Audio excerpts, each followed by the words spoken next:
Chapter 988. No, definitely not. Yan Liang promised after hearing Tang Zheng's words. Tang Zheng glanced at him and asked, "Is your promise useful?" Yan Liang's cheeks flushed red. He stammered, "The school told me to tell you that there won't be any more unpleasant incidents like the past." Tang Zheng waved his hand. "There's no need to talk about this anymore." Yan Liang's face turned pale when he realized that he was about to fail again. He looked at Qi Shaowen with pleading eyes. The school had given him an ultimatum. If he could not persuade Tang Zheng to return to school, his career as a counselor would be over. He could forget about getting promoted in the future. That was why Yan Liang had shamelessly asked Qi Shaowen for help. Qi Shaowen was soft-hearted despite his benevolent appearance. He was persuaded by Yan Liang's pitiful and tearful face. Of course, Qi Shaowen also thought that university life was very important. He felt that it was a pity to see Tang Zheng leave school, so he agreed to talk to him. "Tang Zheng, you don't have to rush to answer. Think about it first. There are still a few days before school starts." "You can tell us then," said Qi Shaowen. Looking at his eager eyes, Tang Zheng swallowed back the words of rejection. Since Professor Qi had already said so, then he would drag it out for a few days, so he nodded and said, "Okay, I'll reply to you after a while." Thank you so much. We'll wait for your good news." Yan Liang was overjoyed and moved to tears. This was the first step in a long journey. As long as he did not reject him outright, it meant that there was still a chance. Yan Liang seemed to see a bright future waving at him again. "Then I'll take my leave. I found a few nice antiques recently. Come take a look when you have time," said Qi Shaowen. "Stay for lunch." "No, next time." Qi Shaowen knew that Tang Zheng and Yan Liang did not get along. The atmosphere was not harmonious. Tang Zheng walked them to the door and waved goodbye. Yan Liang kept nodding and bowing, showing a flattered look. "If you go back to school, then we'll be classmates again." Yi Dingdang walked out and joked, "Don't you want to be my classmate? Suit yourself." Yi Dingdang shrugged and said nonchalantly, "I'm just worried about those fresh flowers in school. If you go back, who knows who will fall into your evil clutches?" Cough cough. Tang Zheng coughed awkwardly. Was he such a playboy? He rubbed his nose resentfully and didn't continue the conversation. "With your ability, there's no need for you to go to school at all. Your business is so big, you can definitely do something. Haven't you seen how many founders of famous companies in the world are dropouts? Isn't that cool?" And said. Her study abroad was over. She didn't want Tang Zheng to go back to school. It would be a disaster for her if he stayed with Yi Dingdang every day. Yi Dingdang's almond-shaped eyes widened as she retorted, "Who said that university is useless? You don't know how much his grandfather wants him to go to school." Tang Zheng's face stiffened. His heart was sad. He didn't have time to tell his grandfather about his expulsion. Yi Dingdang was right. His grandfather really wanted him to finish university. This had been his wish for many years. If he told his grandfather about his expulsion, his grandfather would take Tang Zheng's feelings into consideration and wouldn't say anything. However, he would be very disappointed in his heart. Thinking of this, Tang Zheng felt how selfish he was. He only considered his own feelings and ignored his grandfather's wishes. "I haven't seen my grandfather in a long time. I want to go to the island. Moreover, school is about to start, so I need to bring Shershir and the others back." "You want to go to the island? I'll go with you. I haven't been there before." Yi Dingdang heard this and immediately volunteered. "I'll go too," and said not to be outdone. "None of you can go. I'll go alone and I'll be back soon. Moreover, I'll be back in a way that none of you will ever expect." Tang Zheng said mysteriously, "Wait, let's keep you in suspense first." Humph, deliberately mystifying. Yi Dingdang glared at him. Tang Zheng walked straight to the backyard. The others followed him. They wanted to see what he was going to do. Standing in the backyard, Tang Zheng looked around. Then he circulated his qi. Whoosh whoosh whoosh. Several streams of qi shot out in all directions.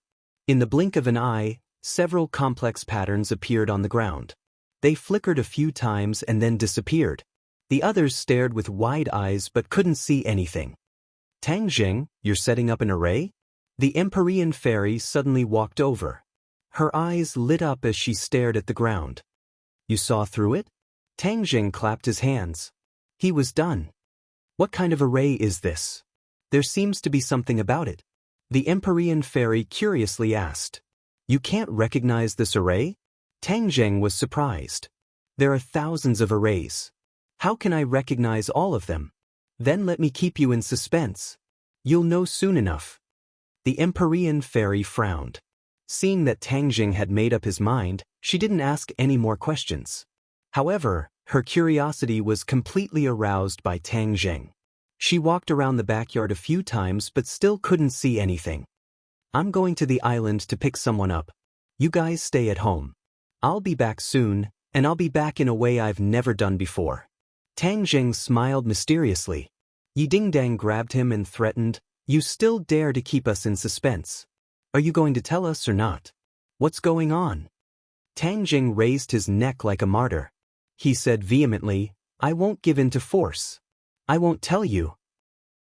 Seeing his comical appearance, Yi Dingdang pinched him hard and said, You're getting more and more cunning. You're going back to the island? Say hello to the people on the island for me. Wu Junshan and Lan Yu walked over. Many of Wu Junshan's subordinates were still on the island, so they couldn't help but miss them. Don't worry. It'll be easy for you to see them in the future. How is that possible? Lan Yu was in disbelief. The capital was thousands of kilometers away from the island. One had to switch between many different modes of transportation. It was truly troublesome to go back and forth. How could it be easy? Seeing that they didn't believe him, Tang Jing didn't point it out. He waved his hand and strode out of the villa. In the blink of an eye, he had left the capital. He then flew toward the island on his sword. Not long after, he arrived above the vast sea. The azure sky and the seawater formed a beautiful contrast. It was exceptionally magnificent. Looking down from above, he saw a lush island in the distance. This island was like a pearl in the middle of the vast sea. Tang Jing turned into a streak of light and dove down. Boom!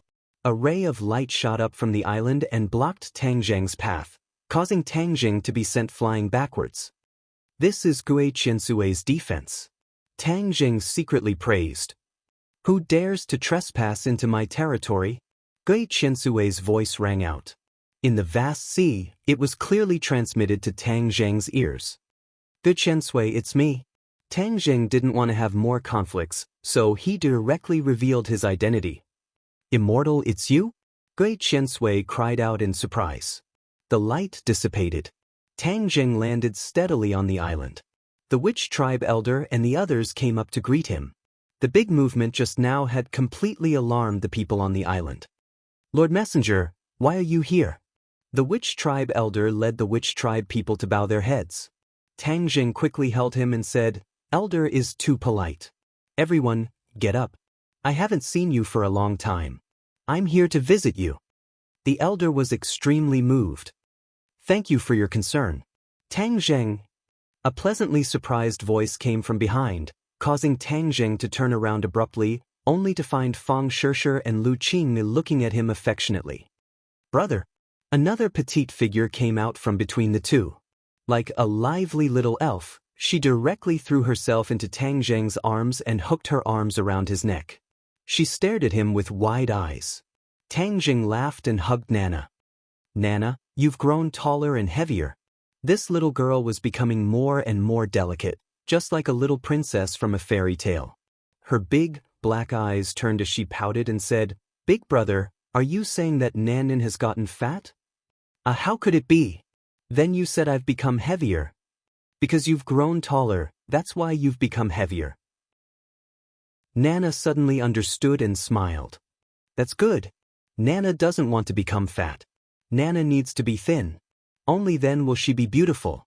What does a little girl like you know about beauty? Tang Jing couldn't help but laugh and pinched her pink cheeks. Fang Shishir and Lu Qingmei looked at Tang Jing in a daze. Seeing that his embrace was completely occupied by Nana, they couldn't steal his embrace from a little girl. They could only helplessly look at the two of them with a smile. Alright, come down. Tang Jing put down Nana. The little girl was reluctant to part with him and pouted. Tang Jing stretched out his arms and tightly hugged Fang Shishir. Fang Shishir closed her eyes sweetly and snuggled up to his broad chest, a sweet smile appearing on her lips. "I've come to pick you guys up," Tang Jing said softly. Fang Shishir leaned her head on his shoulder and whispered, "I missed you." After saying this, she wrapped her arms around his waist. "I missed you too." Tang Jing hugged her tightly as if he wanted to rub her into his body. Seeing that everyone was looking at her, Fang Shishir was both happy and shy. She whispered, "Everyone's looking." Tang Jing didn't care and said, "Let them look." Lu Qingmei's eyes were fiery as she looked at this scene with envy. If only she was in that embrace. But because of her identity, she couldn't openly lie in that warm embrace. Thinking of this, she couldn't help but feel a little disappointed. Tang Jing raised his head and happened to see Lu Qingmei. His heart moved and he let go of Fang Shishir. He strode to Lu Qingmei and hugged her in his arms. Lu Qingmei's body stiffened and her heart suddenly tightened as if it was about to stop beating. Her cheeks were red like fire. She didn't expect that Tang Jing would dare to do such a thing in front of everyone. She was at a loss for a moment. "Sister Mei, I missed you too," Tang Jing whispered in her ear. Chapter 989. Tang Jing calmly separated and hugged the elder. He even hugged the witch clan warrior beside him, as if he was hugging a group of old friends, and perfunctorily passed by. Fang Shishir was immersed in her own emotions, and did not notice the unusual and subtle relationship between the two of them. "Little Zheng, you're here?" An old voice sounded, and a figure walked over with vigorous steps. Tang Jing's face changed slightly. He became excited and quickly welcomed the person, cheering, "Grandfather." Tang Dahai's mental state was much better than before. He was in high spirits, and even the wrinkles on his face had lessened. He laughed heartily as he looked at Tang Jing. Tang Jing hugged him and said excitedly, "Grandfather, I came to see you. Little Jing missed you so much." The truth was revealed. It was moving. Tang Dahai patted Tang Jing's back in relief and said, "You've matured a lot, and your body has become stronger." Tang Jing laughed foolishly and asked, "Grandfather, how is your body? Are you used to living on the island?" Tang Dahai forced a smile and said, "What's there to be unaccustomed to? The air is good, there's no need to breathe in the smog, the scenery is charming, and everyone takes good care of me. It's like home." Although he said that, Tang Dahai could clearly see a trace of melancholy between his brows. His heart skipped a beat, and he understood that his grandfather's words were not sincere. With his personality, he would definitely not be used to living in this kind of place. Moreover, he did not even have a familiar friend, so he could not help but feel lonely. "Grandfather, I'm here to bring you back to live," Tang Jing said impatiently as his heart ached. "Bring me back?" Tang Dahai was shocked, then overjoyed, but his expression quickly darkened, and he said worriedly, "I heard that the environment in the country is very dangerous. When I go back, will I cause you trouble? I think it's better if I stay here. Having someone take care of me every day is already a blessing. I never dared to imagine such a life in the past." "Grandfather, don't worry. With me here, no one can hurt you." Tang Jing patted his chest and promised. "Really?" Tang Dahai was skeptical. Tang Jing laughed. "Grandpa, I'm here to pick you up. Don't worry." Tang Dahai let out a sigh of relief and smiled as if relieved of a heavy burden. "If that's the case, it's good to go back." Many buildings had already been built on the island, making it look like a holiday resort. Under the guidance of the elder, Tang Jing gradually experienced the atmosphere of the island. The elder acted as a narrator, and the grass and objects gradually became lively under his introduction. "Elder, it's been hard on all of you. You've built such a big home from scratch." The elder laughed. "Lord Envoy, we are not at all tired. It is a wonderful thing for the witch clan to build their own home. If not for Lord Envoy, we would not have had this opportunity." After a pause, the elder continued, "Lord Envoy, according to your instructions, we have already established a holy land." "Really?" Tang Jing was shocked. This was just something he casually mentioned when he gave the spar to the elder, who would have thought that he would actually start to establish it. He was truly a person of action. "We did it according to our own ideas. As for the specific improvements, we will make them after Lord Envoy points them out." The elder said modestly. Let's go take a look at the sacred ground first. Tang Zheng was in high spirits, and the group of them walked towards the depths of the island. The other witch clan members automatically retreated and did not continue to follow them. There are no rules. The sacred ground is extremely important. Outsiders are not allowed to enter, and the witch clan is not allowed to enter anytime and anywhere. This can guarantee the sacred place of the sacred ground in everyone's hearts. The elder clearly saw through Tang Zheng's doubts and explained. Tang Zheng nodded in understanding. As for Lord Envoy's relatives and friends, they are not within this range. They can enter the sacred ground at any time. During this period of time, they have absorbed the energy of the spar and cultivated diligently. Just now, Tang Zheng had already noticed the changes in their cultivation, and the one who rose the fastest was actually Nanan. Nanan was truly worthy of being the disciple of a famous teacher. With the guidance of the ninth heaven mystical maiden, Nanan's cultivation was like sitting on a rocket, and with a so sound, she actually reached the first grade of the fasting stage. This speed was not inferior to that of Tang Zheng back then. His current cultivation was almost catching up to that of Yi Dingdang, Fang Shishir, and Lu Qingmin. The two of them had cultivated for a long time longer than Nana, but their speed was far inferior to Nana's. No wonder the Empyrean fairy insisted on accepting Nana as her disciple. Her talent was unparalleled, and in the future, Tang Zheng was completely unable to predict how much her cultivation would increase to. Of course, although Nana's cultivation was high, she was still a child after all. Her mind was not mature, and her fighting strength was greatly reduced, to the point that she could not even compare to an ordinary cultivator in the foundation establishment stage. Tang Zheng did not want to rush the seedlings to help them grow, so he did not have high requirements for Nana. Her development had already exceeded his expectations, which made him very gratified. As for Fang Shishir, her cultivation had also advanced by leaps and bounds, and she had already reached the 5th level of fasting. It could be seen that she had worked very hard during this period of time. Lu Qingmei was slightly inferior, but she had also reached the 2nd level of fasting. The weakest was Tang Dehai. He was already old, and cultivation was more for him to strengthen his body. That was why he was only at the 4th level of the foundation establishment stage. Actually, we have to thank the elder for his guidance.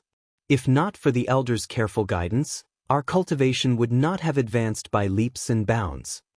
Hearing the elder's praise, Fang Shishir said with a smile that was like a flower, "You're welcome. I'm just giving you some superficial insights. It's mainly because you have high aptitudes and are hardworking in your cultivation." The elder waved his hand, not daring to claim credit. Stop flattering each other.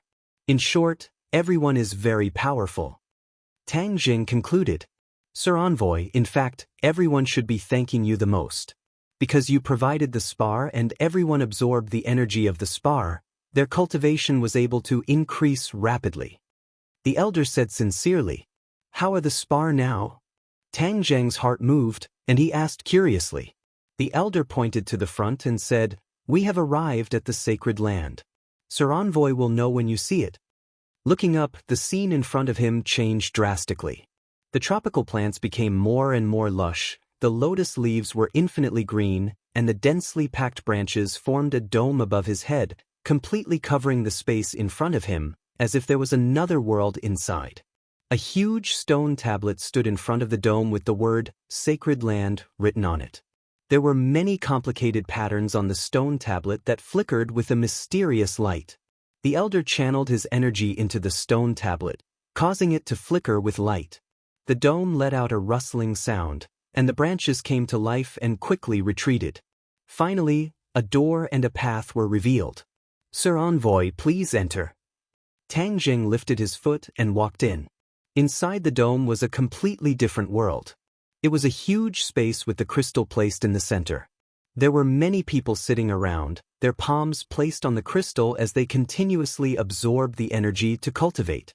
The spar became transparent, and the strange creature inside could be seen clearly. Everyone was already used to it, so they did not take it seriously. When Tang Zheng saw this spar again, he subconsciously thought of the spar that the Azure Dragon Palace worshipped and sealed himself.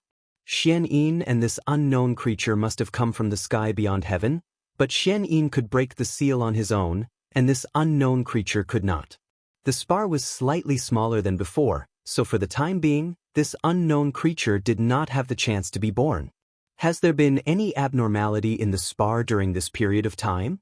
Tang Jing asked.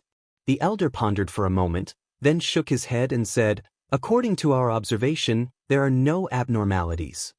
Tang Jing muttered to himself and nodded.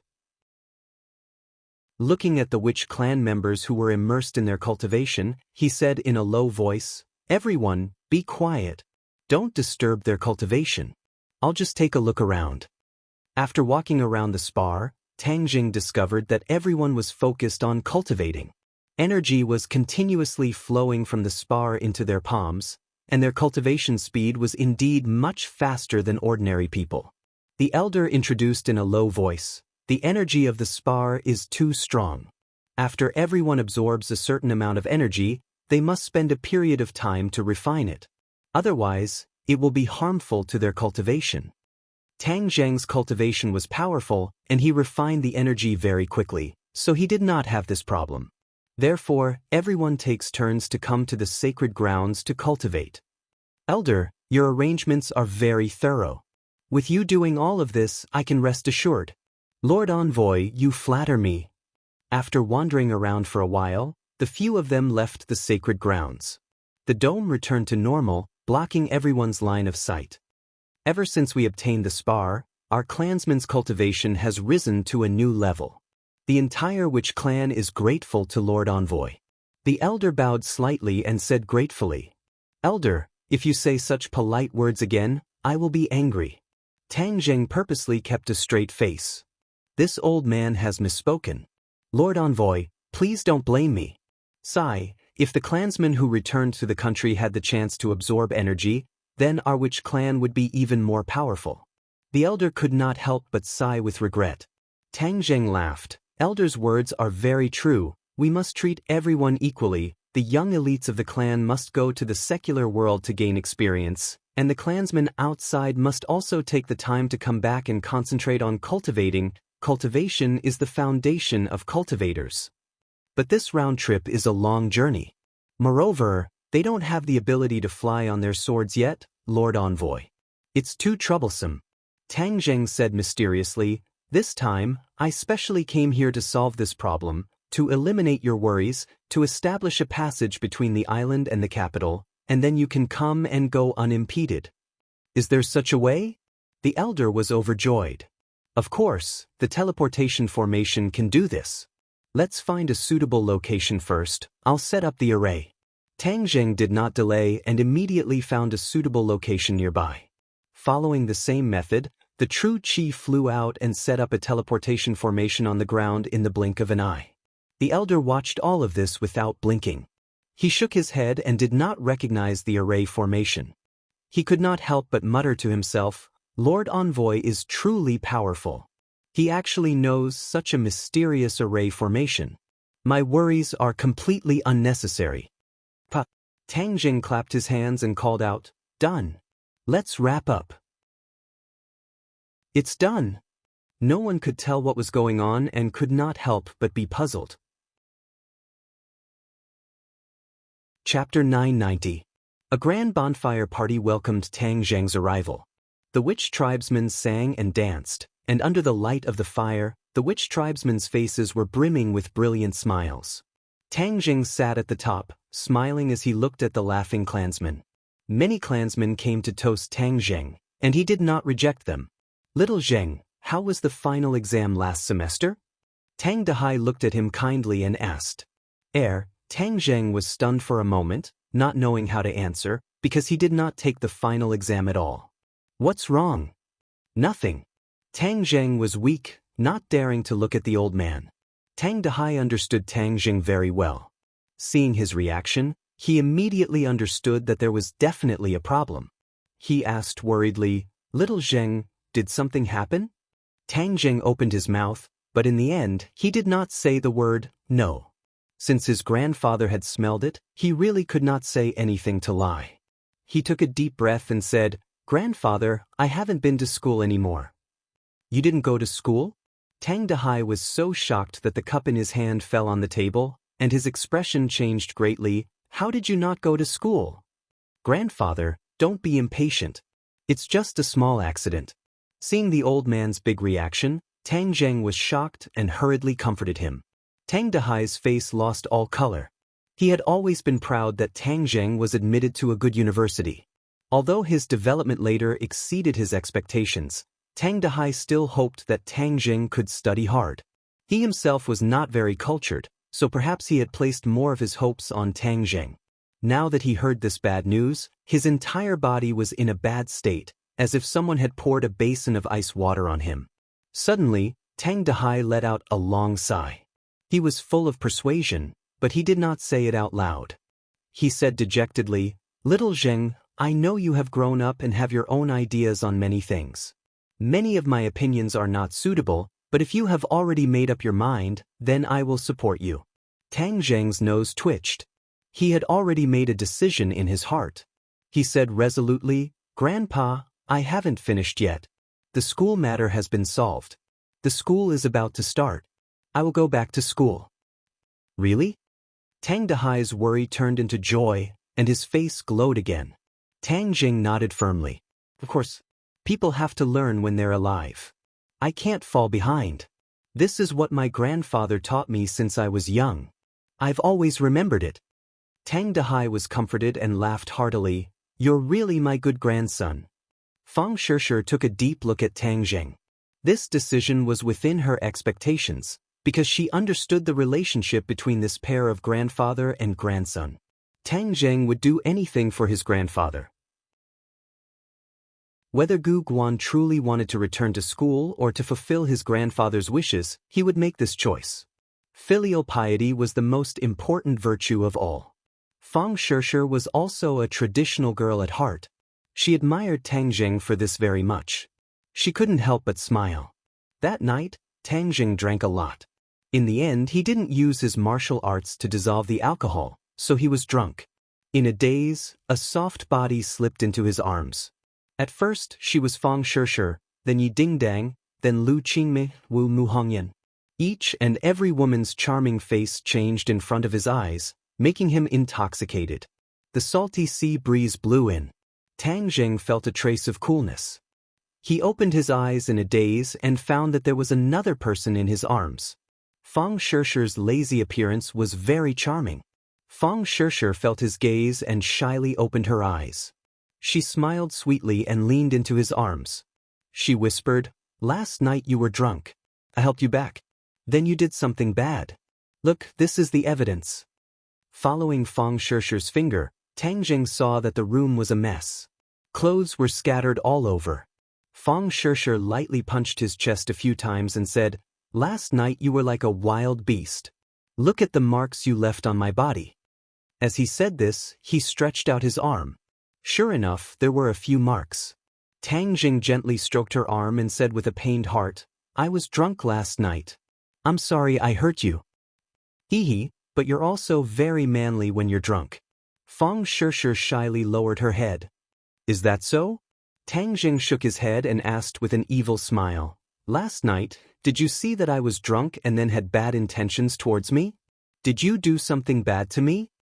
"It was clearly you who did something bad to me. You still have the nerve to blame me." Fang Shishir pretended to be angry. The two of them played for a while and rolled together again. After a long time, they got up and washed up. After breakfast, the group of people arrived in front of the transmission array. There were already quite a few people gathered here. Everyone was filled with anticipation towards the Lord Envoy. "This is the transmission array. It will open up a passage between our island and the capital, and then we will be able to travel freely. This is extremely important to us. Everyone can concentrate on cultivating on the island and also go to the bustling city to train.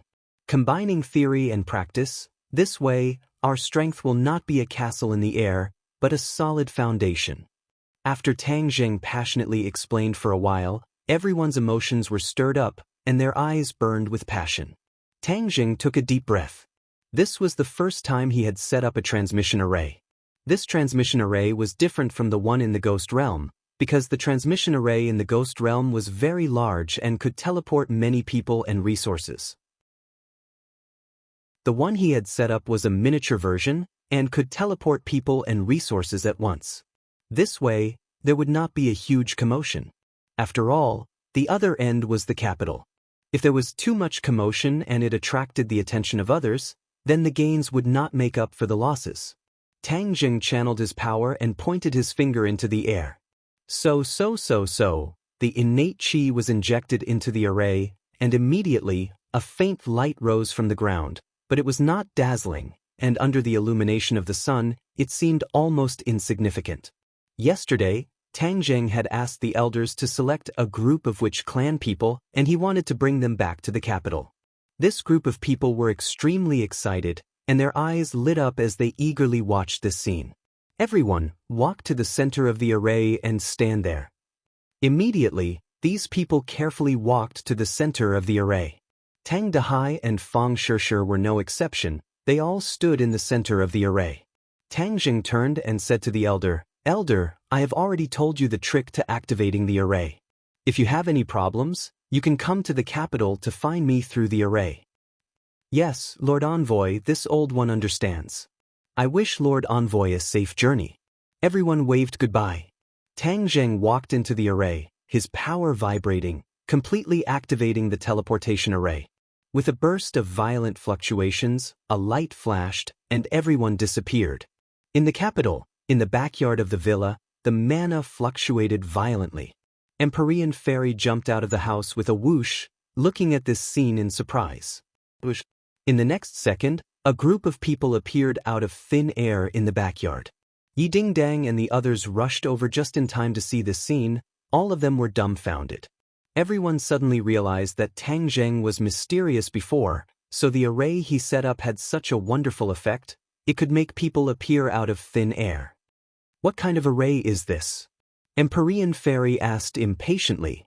"Teleportation array," Tang Jing said with a smile. He had already confirmed from Qi Yu and the inner demons that there was no teleportation array in the human world. This meant that it was unique to the ghost realm. No wonder even the Empyrean Fairy could not recognize this array. He did not know who invented this array, but it was really powerful. People and things thousands of miles away could be teleported in an instant. It was more convenient and faster than any current transportation. If such a teleportation array was set up during a war, the army would directly descend from the sky and pierce into the enemy's heart. Then there would be no need to fight at all. Empyrean Fairy recalled the 3 words teleportation array. She was sure that she had never heard of it before. She could not help but be secretly shocked. Could it be that he learned this from the ghost realm? Because he was sure that there was no such array in the human world. "Master!" Nana's voice interrupted the Empyrean Fairy's thoughts. Nana was like a little swallow jumping into the Empyrean Fairy's arms. The Empyrean Fairy's cold face finally revealed a trace of a smile. "Master, Nana missed you so much. Nana has always remembered your teachings and has been working hard to cultivate. You are indeed a good disciple of Master." Empyrean Fairy stroked her delicate face and smiled from the bottom of her heart. Fang Shishir and the others were still thinking about the feeling just now. The feeling of being in a different place in an instant made them feel as if everything was still a dream. It was not real at all. Especially the Wu clan people who were looking around, they were full of curiosity about everything. Tang Jing called the Wu clan people who came from afar. These Wu clan people who came early were already used to the life in the capital. He asked them to bring their people to settle down. Fortunately, they had already bought a lot of houses nearby, so they had a lot of space to live in. Only Tang Jing's family was left in the backyard. Wu Junshan and Lan Yu hurriedly came over and supported Tang Dahai. They said with concern, "Old Master, quickly go into the house and rest. The sun is very strong outside, it's very hot." Tang Dahai looked around and asked blankly, "Is this where little Jing lives in the capital?" To him, this luxurious villa was still a bit dazzling. Deep down, he was still that simple old man. "Yes, this is your home. Oh Master, your home," Wu Junshan said as he held Tang Dahai's hand. Tang Jing smiled as he watched the two of them being happy. He did not comment on Wu Junshan and Lan Yu's actions, but he had seen everything that this couple had done. Yi Dingdang and Fang Shishir reunited after a long time, holding hands and whispering to each other. No one knew what they were talking about, but from time to time, they would glance at Princess N, obviously talking about the little secrets between women. The family reunited and everyone happily gathered together. That night was the liveliest night in the villa. Although Tang Dehai was happy, he was secretly worried. Looking at the girls who were more beautiful than flowers, although he was old, he was not stupid. He guessed that they must be related to Tang Zheng in some way. His grandson was so lucky to be with so many fairy-like girls. He had to remind him not to be like the modern Chinchimi. Chapter 991. The news of his return to the capital spread like wildfire. The entrance was as busy as a marketplace, and Tang Zheng was busy receiving the Yen family and the Qin family. Qin Badian, this late-stage talent, had already pulled up the backbone of the large family. All the powers had seen this and also acknowledged his rise. When they heard about the Azure Dragon Palace, they were shocked to the core. Even Yen Padian was speechless for a long time, and other than shock, there was only shock in his eyes when he looked at Tang Zheng. The insufferably arrogant Azure Dragon Palace was destroyed just like that. Although the High Lord was nowhere to be found, the Azure Dragon Palace no longer had its former glory. Tang Zheng warned them to pay attention to the movements in the capital and investigate the whereabouts of the High Lord. He believed that the High Lord would not be a coward, as that was not his style. A single failure could not completely defeat him. Based on his intuition, Tang Zheng believed that the High Lord was definitely accumulating power and waiting for the right time to give him a fatal blow. Therefore, Tang Zheng warned himself not to be careless. At the end, Tang Zheng's mind flashed with the chess club, his heart moved, and he asked, "Has Ji Wuxiang been in the capital recently?" Yen Padian muttered to himself, "I heard from Lu Yun that Ji Wuxiang has appeared in the capital during this period of time. Why, are you interested in him again? Didn't you not want to come into contact with him?" Although Ji Wuxiang has a huge amount of energy, he has always been more low-key in the capital and has not stirred up any trouble. Tang Zheng's mind flashed with Ji Wuxiang's face and the mysterious chess club, and said, "Ji Wuxiang is too mysterious, no one knows his background. This kind of mysterious person is a variable to us in the capital. I think we should find out his background." Yen Potion's mind shook, and said, "In the past, everyone thought that Ji Wuxiang was too mysterious and powerful, so no one dared to investigate his background. Now that your strength is getting stronger and stronger, and even the Azure Dragon Palace has become a defeated general, it is only right for you to probe Ji Wuxiang's background." The current Yen Padian was no longer afraid of the slightest thing. Instead, his confidence was high, and he believed that all difficulties and obstacles in front of Tang Zheng were like clay chickens and pottery dogs, unable to withstand a single blow. Therefore, after hearing Tang Zheng's thoughts, Yen Padian raised his hands in agreement. Tang Zheng nodded and said, "If that's the case, then you should pay more attention to Ji Wuxiang and the movements of that Go Club. If there's any movement, you must inform me." "Understood." Yen Potion's eyes flickered with a bright light, his passion surging.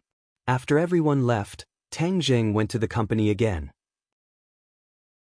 Although Mu Hongyan was still overseas, the business in China was doing well. Lin Hu, Fire Phoenix, and the others had also established a firm foothold in the business world. They had completely broken away from their initial social class. Their temperament and image had greatly changed, causing people to look at them in a new light. This group of old subordinates had a long chat with Tang Zheng, and the atmosphere was very warm. Now, they were all busy people. They had transformed into business elites and had become flying people, traveling all over the country. Without a doubt, Tang Zheng had given them a new lease on life, so they respected him from the bottom of their hearts. However, they were busy with work, so their cultivation fell further and further behind. However, seeing that they were enjoying themselves, Tang Zheng did not force them to cultivate. Everyone had their own lives, so there was no need to ask everyone to be the same. Tang Zheng had nothing to do, so he recuperated and focused on cultivating. Seeing that the time for school to start was getting closer and closer, Tang Jing remembered his grandfather's earnest expectations and decided to agree to the school's request to return to the school. However, he was not willing to contact the school's leaders, so he planned to pass the message through Professor Qi Shaoan. Of course, this kind of thing could not be replaced by a phone call. He had to personally visit. This was the respect and etiquette that a student should have. Thus, he brought some gifts and went to Professor Qi's house alone. This was the first time he had come to visit. In the past, his interactions with Professor Qi had always been within the campus. Professor Qi's house was located in an old neighborhood. The neighborhood was lush with lush foliage and the scenery was beautiful. Tang Jing knocked on Professor Qi's door. After a while, Professor Qi opened the door and said, "Come in, it's too hot outside." "Oh, come on in. Why did you bring these things?" "Just some small things." Tang Jing placed the gifts on the coffee table and looked up to size up the house. This was a 3-bedroom house. It was quaint, but unlike other houses, it lacked many daily necessities and had many shelves. The shelves were filled with antiques and all kinds of books. It was like a museum.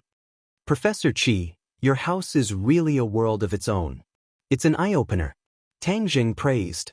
Qi Shaoan laughed. These things were the pride of his life. Without these antiques, his life would not be complete. Professor Qi was once married, but he was obsessed with archaeology and did not know how to be romantic. In the end, his wife ran away with someone else. Since then, he had devoted almost all of his time and life to archaeology.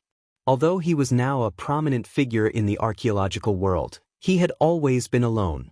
However, he did not feel lonely. With these antiques by his side, he felt that his life was full of meaning. These antiques were like family to him. "You came at the right time. I told you last time that I had a collection of interesting objects. You might be interested," Qi Shaoan said excitedly. Tang Jing smiled and said, "It must be something good if it can catch your eye, Professor Qi." Qi Shaoan laughed. "I won't be modest in front of you. I accept your compliments. Come with me to the back room." Qi Shaoan entered the back room mysteriously. Tang Jing followed him in with a smile. The back room did not have as many antiques as the living room. The furnishings were simpler, but they exuded a sense of exquisiteness. There was a table in the middle of the room. On the table was a large object, but it was covered by a black cloth. It was impossible to see what was inside. Qi Shaoan blinked at Tang Jing like a child. He asked mysteriously, "What do you think is inside?" Tang Jing laughed involuntarily and shook his head. "There are thousands of antiques in the world. I can't guess." "Just take a guess." Qi Shaoan egged him on. Seeing his confidence, Tang Jing muttered to himself, "It must be something extremely rare. Otherwise, it would not have piqued his interest."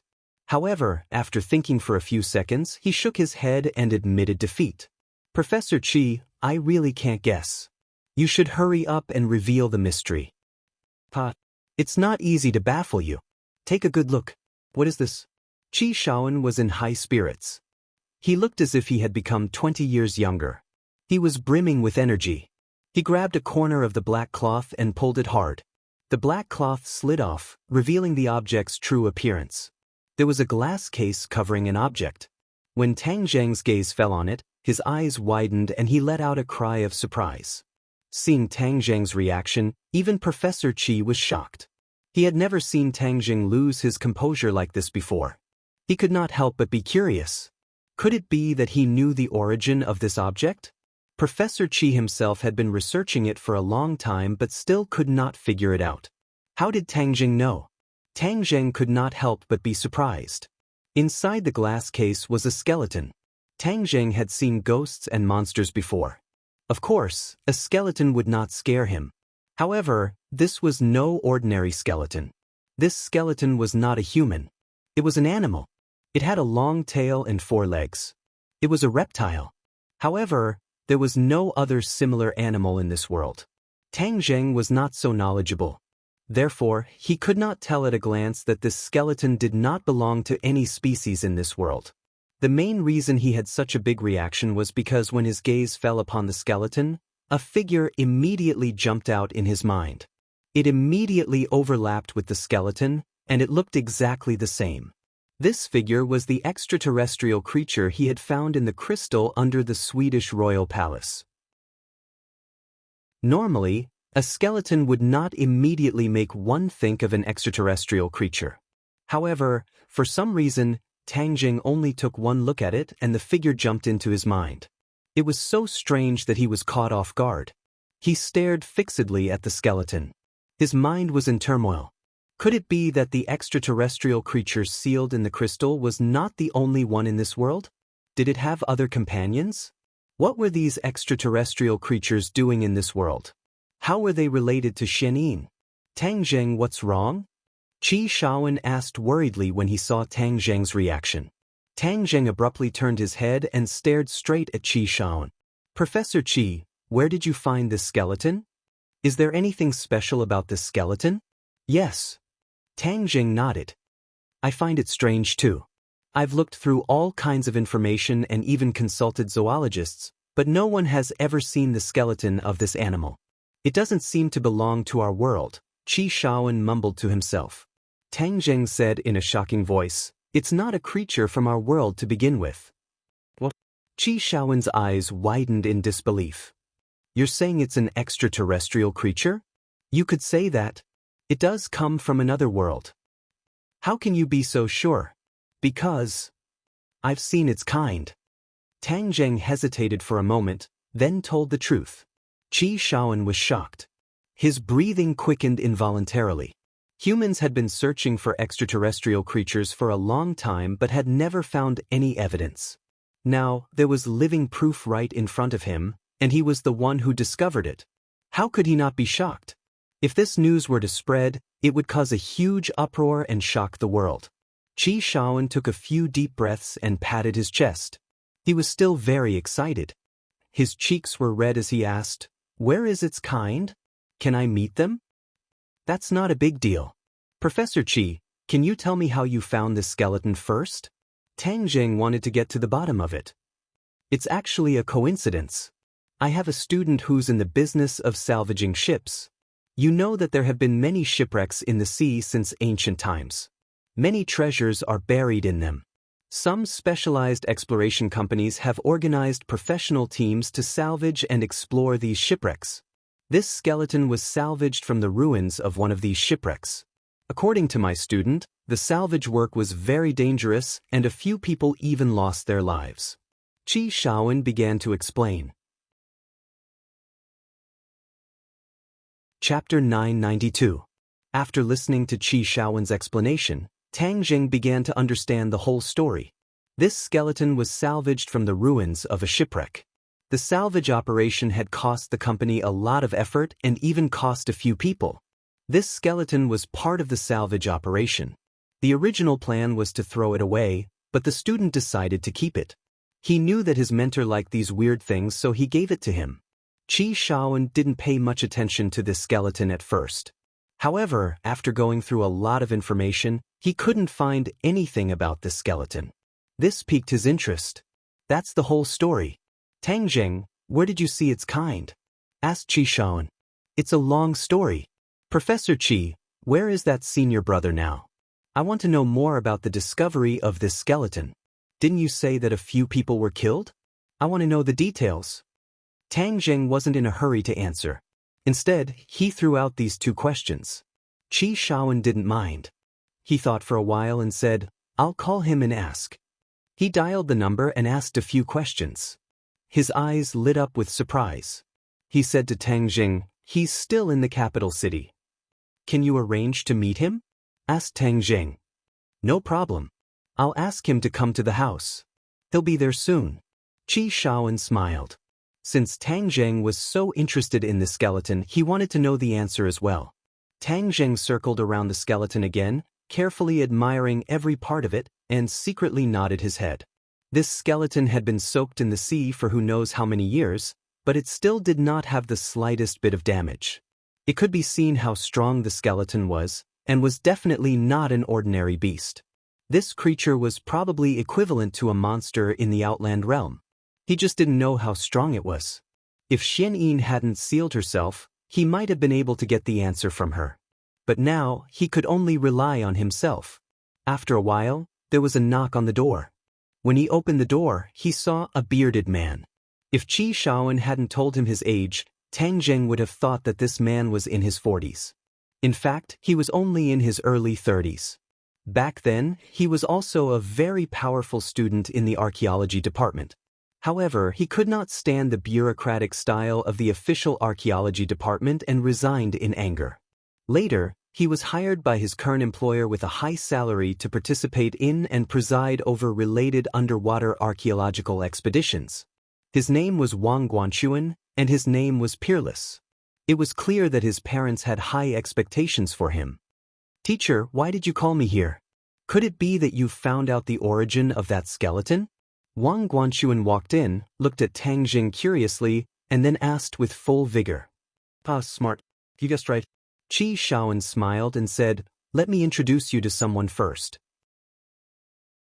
He's your junior brother, Tang Jing. He's also one of the best in our archaeology department. I dare say that no one in our school can compare to him." Wang Guanxuan was shocked. He understood his teacher's temperament very well. He rarely praised others like this. What ability did this junior brother have to deserve such praise from his teacher? He nodded at Tang Zheng with a smile and held out his hand. "A great teacher produces a great student. Congratulations on finding another excellent student. Senior brother Wang, nice to meet you." Tang Jing greeted politely. Wang Guanxuan laughed heartily and waved his hand.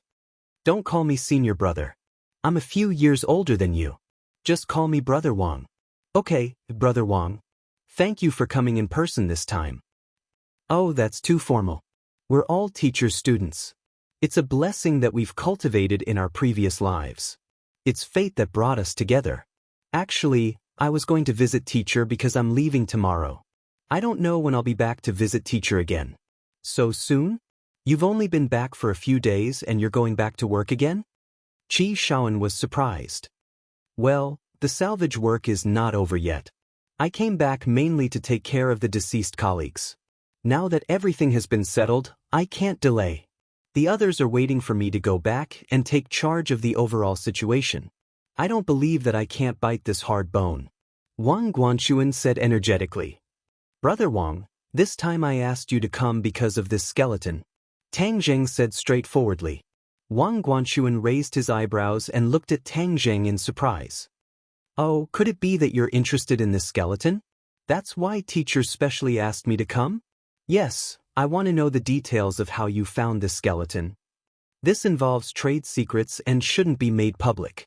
But since you've asked, I'll tell you the truth," Wang Guanxuan said generously. "Thank you, Brother Wang. I'm all ears. We spent a lot of manpower and money to determine the location of this shipwreck site. We have a lot of experience in salvaging shipwrecks. We've never failed before, so we're very confident. After we did a lot of preparation, we dived into the shipwreck site. It was hundreds of meters deep, and it was completely dark. It was a huge ship, like an ancient warship. In the end, we found decayed turrets and weapons on the ship, as well as many skeletons. It confirmed our guess that this was indeed an ancient warship. In fact, there shouldn't be many valuable things on an ordinary warship. But since we've come down and done so much preparation work, we naturally can't go back empty-handed. So we snuck into the warship. Although it's been a long time and has been corroded by the sea, we can still see the glory of the warship. In ancient times, this warship was definitely a giant warship, the king of all warships. We found a lot of traces of fighting inside the warship. The warship was seriously damaged. This level of fighting didn't seem like something that could be done by human strength. Oh no, maybe those martial arts masters in wuxia movies could do it. We guessed that maybe it was attacked by the enemy and engaged in a life and death battle with the enemy, causing the warship to sink. We went deeper and deeper. In the end, we found a lot of gold, silver, and jewels in the bottom of the warship. This made us very shocked because we didn't have much hope. We just came here with the intention of visiting. Moreover, this kind of situation didn't make sense. How could there be a lot of gold, silver, and jewels on the warship? But this undoubtedly made a huge change in our exploration work. It turned out that this was a real treasure trove. It was bigger than all the other shipwrecks we've explored before. So, we tried to pick up these treasures. When we put a box of treasures on equipment and were about to lift it up, a huge shadow suddenly rushed out of the darkness. We were caught off guard, and after sacrificing a few of our colleagues, the rest of us fled in panic. Of course, we brought the chest of treasures back with us. Later on, everyone recalled that the black shadow might have been a monster or a spirit. In short, everyone was scared stiff, so they temporarily stopped exploring and returned to the shore to rest and recuperate. We immediately began to study the box of treasures. But we found that there was a skeleton in the box. It took up almost half of the space, but there weren't many treasures. Everyone studied this skeleton for a long time, but they couldn't find anything. This kind of skeleton isn't valuable to our company, so I took it and gave it to my teacher as a research material. After listening to this, Tang Jing fell into deep thought. There were too many suspicious points about the sunken warship. The key point was, how could a creature from outer space be in the treasure chest of the warship? What was going on? Were there any other skeletons in the remaining treasure chests? Could there be more than one or two of these creatures from outer space? Could there be a large group of them? Tang Jing scratched his head but still couldn't figure it out. Seeing that he was silent, Wang Guanchuan and Qi Shaoan exchanged a glance. They didn't disturb him. Wang Guanchuan asked in a low voice, "Teacher, who is this junior brother? Why would he be interested in this skeleton? Is there a secret behind it?" Qi Shaoan shook his head. Tang Jing had too many secrets. As for his purpose, Qi Shaoan couldn't figure it out. So, he said, "Ask him yourself later. I've never seen him like this before. I'm also very confused." Hearing Qi Shaoan's words, Wang Guanchuan was shocked. He knew very well how powerful his teacher was. Even he couldn't figure out Tang Jing. This proved that Tang Jing was extraordinary. He muttered in his heart, "The new generation really excels the old. When did the Department of Archaeology produce such a genius?" Tang Jing finally raised his head. He had more questions in his heart. He couldn't ignore them. So, he said, "Brother Wang, there's something I need to ask of you." "What is it?" Tang Jing muttered to himself, "This time, I want to go with you on your expedition. Is it okay if I don't?" "Well," Wang Guanchuan hesitated. This was related to the company's secrets. He couldn't make the decision at the moment. "Guanchuan, after listening to your description, I realize that this expedition is very unusual. Someone even died. What if someone else dies this time? You might even be in danger. So, let me remind you, bringing Tang Jing with you is definitely beneficial for you," Qi Shaoan advised. Hearing his words, Wang Guanchuan said awkwardly, "Teacher, I can't make the decision. I have to ask the boss for instructions." Seeing that he was so cautious, Tang Jing guessed that he wouldn't even tell him the location of the shipwreck. This time, he had no choice but to cooperate with them. So, he said, "No problem. You can report to your boss that I'm sponsoring this expedition for free." "For free?" Wang Guanchuan was shocked. Undersea exploration was an activity that burned money. Just the submarine alone was a huge investment. Ordinary rich people couldn't afford this kind of activity. The most important thing was that this kind of exploration was more likely to be fruitless. It took months or even years to determine the location of a real shipwreck. During this time, they had to burn money. Of course, they were very welcome to sponsorships. Of course, free sponsorships were rare. So, after hearing Tang Jing's words, Wang Guanchuan was even more confused. He couldn't figure out what Tang Jing was thinking. Chapter 993. 10 million was not a small sum. Wang Guanchuan doubted if his junior could afford it. However, judging from Qi Shaoan's nonchalant expression, Wang Guanchuan guessed that his junior was not lying. He bit his tongue and could not hide his surprise. He covered his phone and asked in a low voice, "This is not a small sum. Are you sure?" Tang Jing said calmly, "I'm sure. Just report it to your boss." Wang Guanchuan glanced at Qi Shaoan. Seeing that he was unmoved, Wang Guanchuan did not stop him. He took a deep breath and suppressed his surging emotions. He removed his hand from the phone and reported it to his boss. "Who is this generous friend?" A dignified voice came from the phone. One of my juniors, Tang Zheng. Tang Zheng? Which Tang Zheng? The other party's voice suddenly rose a few notches, and his breathing became hurried. Wang Guanchuan was confused. How many Tang Zhengs were there? Wang Guanchuan stammered, not knowing how to answer. You said that he's your juniors. That means he's also from the Department of Archaeology of Yenching University. How many Tang Zhengs are there in the Department of Archaeology of Yenching University? The man asked impatiently. Wang Guanchuan thought to himself, did the sun rise from the west? Why was everything so strange? Was the name Tang Zheng very famous? Why had he never heard of him before?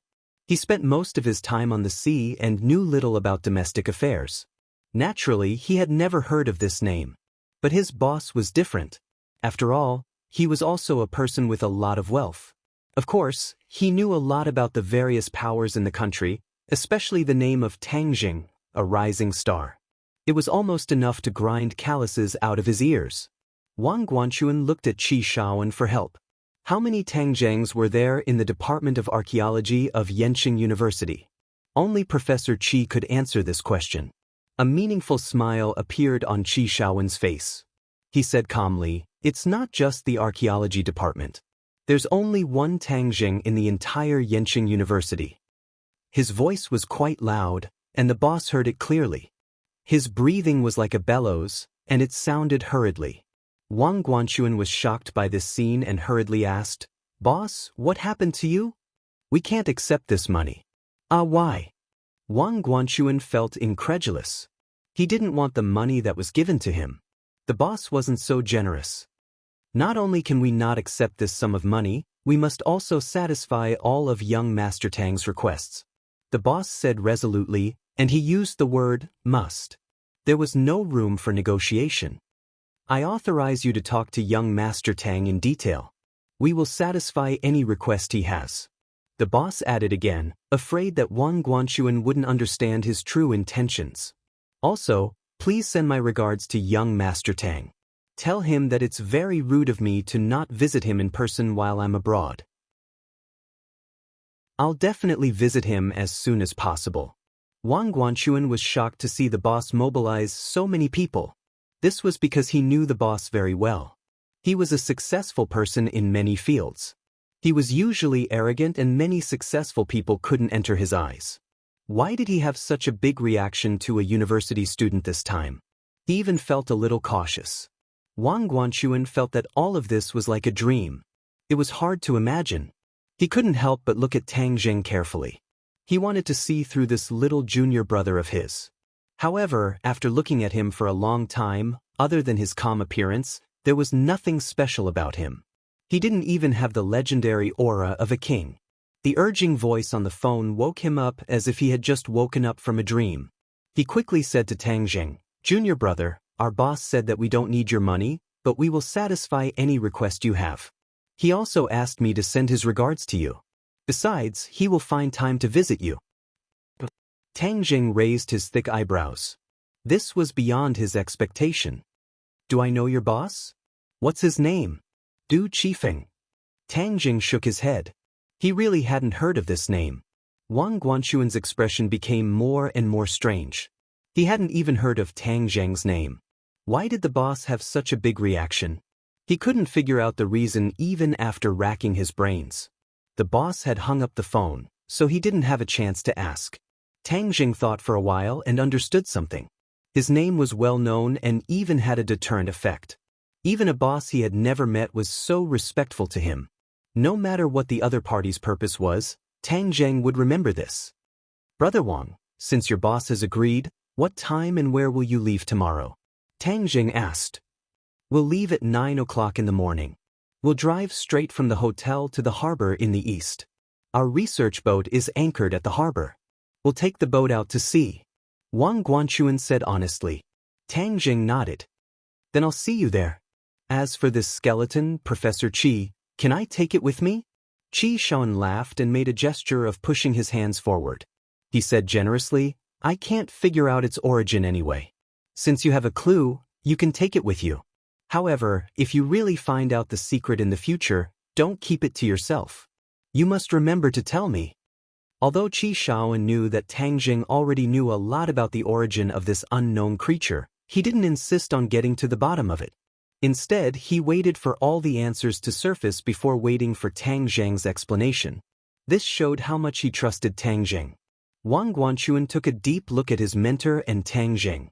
This pair of teacher and student seemed to be different from before. At least among all the students that Wang Guanchuan knew, none of them were like Tang Jing. Tang Jing smiled faintly and nodded. Professor Qi, don't worry. I'll tell you everything when I find out all the secrets. Okay, then I'll wait for that day. Qi Shaoan didn't mind at all. Tang Jing gently opened the glass cover. Wang Guanchuan hurriedly asked, Are you going to take it away just like that? Since he was going to explore the sea with Wang Guanchuan, some secrets couldn't be hidden from him. Therefore, Tang Jing didn't try to hide it. He smiled mysteriously at him and said, I have a little trick that can take this skeleton away. A little trick? Wang Guanchuan was confused.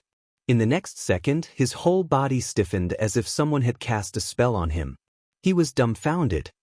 What did I just see? A voice sounded in his mind. I saw that skeleton disappear right under my nose. It disappeared in the blink of an eye. Where did it go? Wang Guanchuan looked around, trying to find the skeleton. However, he found that nothing had changed. Besides, there was no place to hide the skeleton. Wang Guanchuan stammered. After a long while, he squeezed out a sentence. What is going on? Where is the skeleton? Tang Jing smiled mysteriously. It's just a little trick. Sorry for the inconvenience. Professor Qi, I'm here to talk to you about reinstating my status as a student.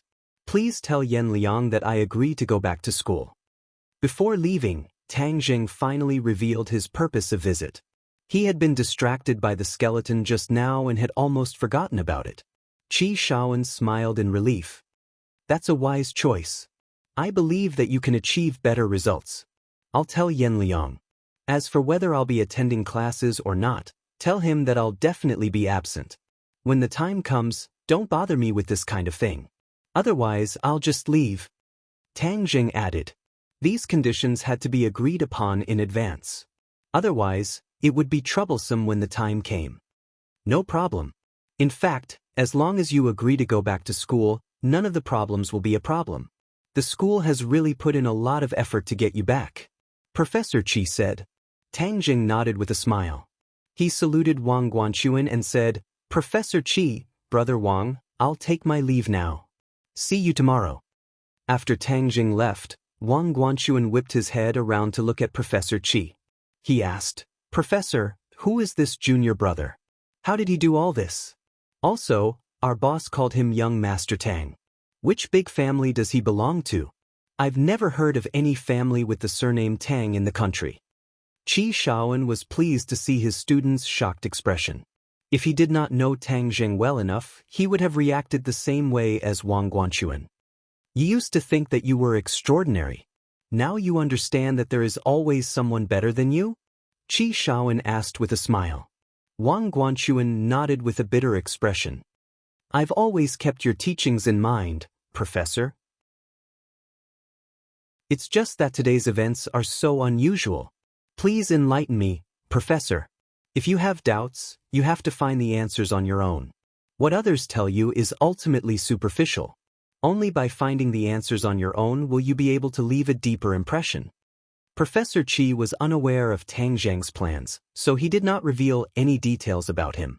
Wang Guanchuan could do nothing about Professor Qi's charade. He could only smile bitterly. Professor, why do I feel like everything has become so mysterious when I come back this time? Qi Shaoan clapped his hands and laughed heartily. One is marked by the company one keeps. After spending so much time with Tang Jing, I do feel like I've become a lot more mysterious. Is he really that magical? Wang Guanchuan was skeptical. You'll know when the time comes. Wang Guanchuan shook his head and smiled bitterly. It seemed that he really needed to figure out this junior brother of his.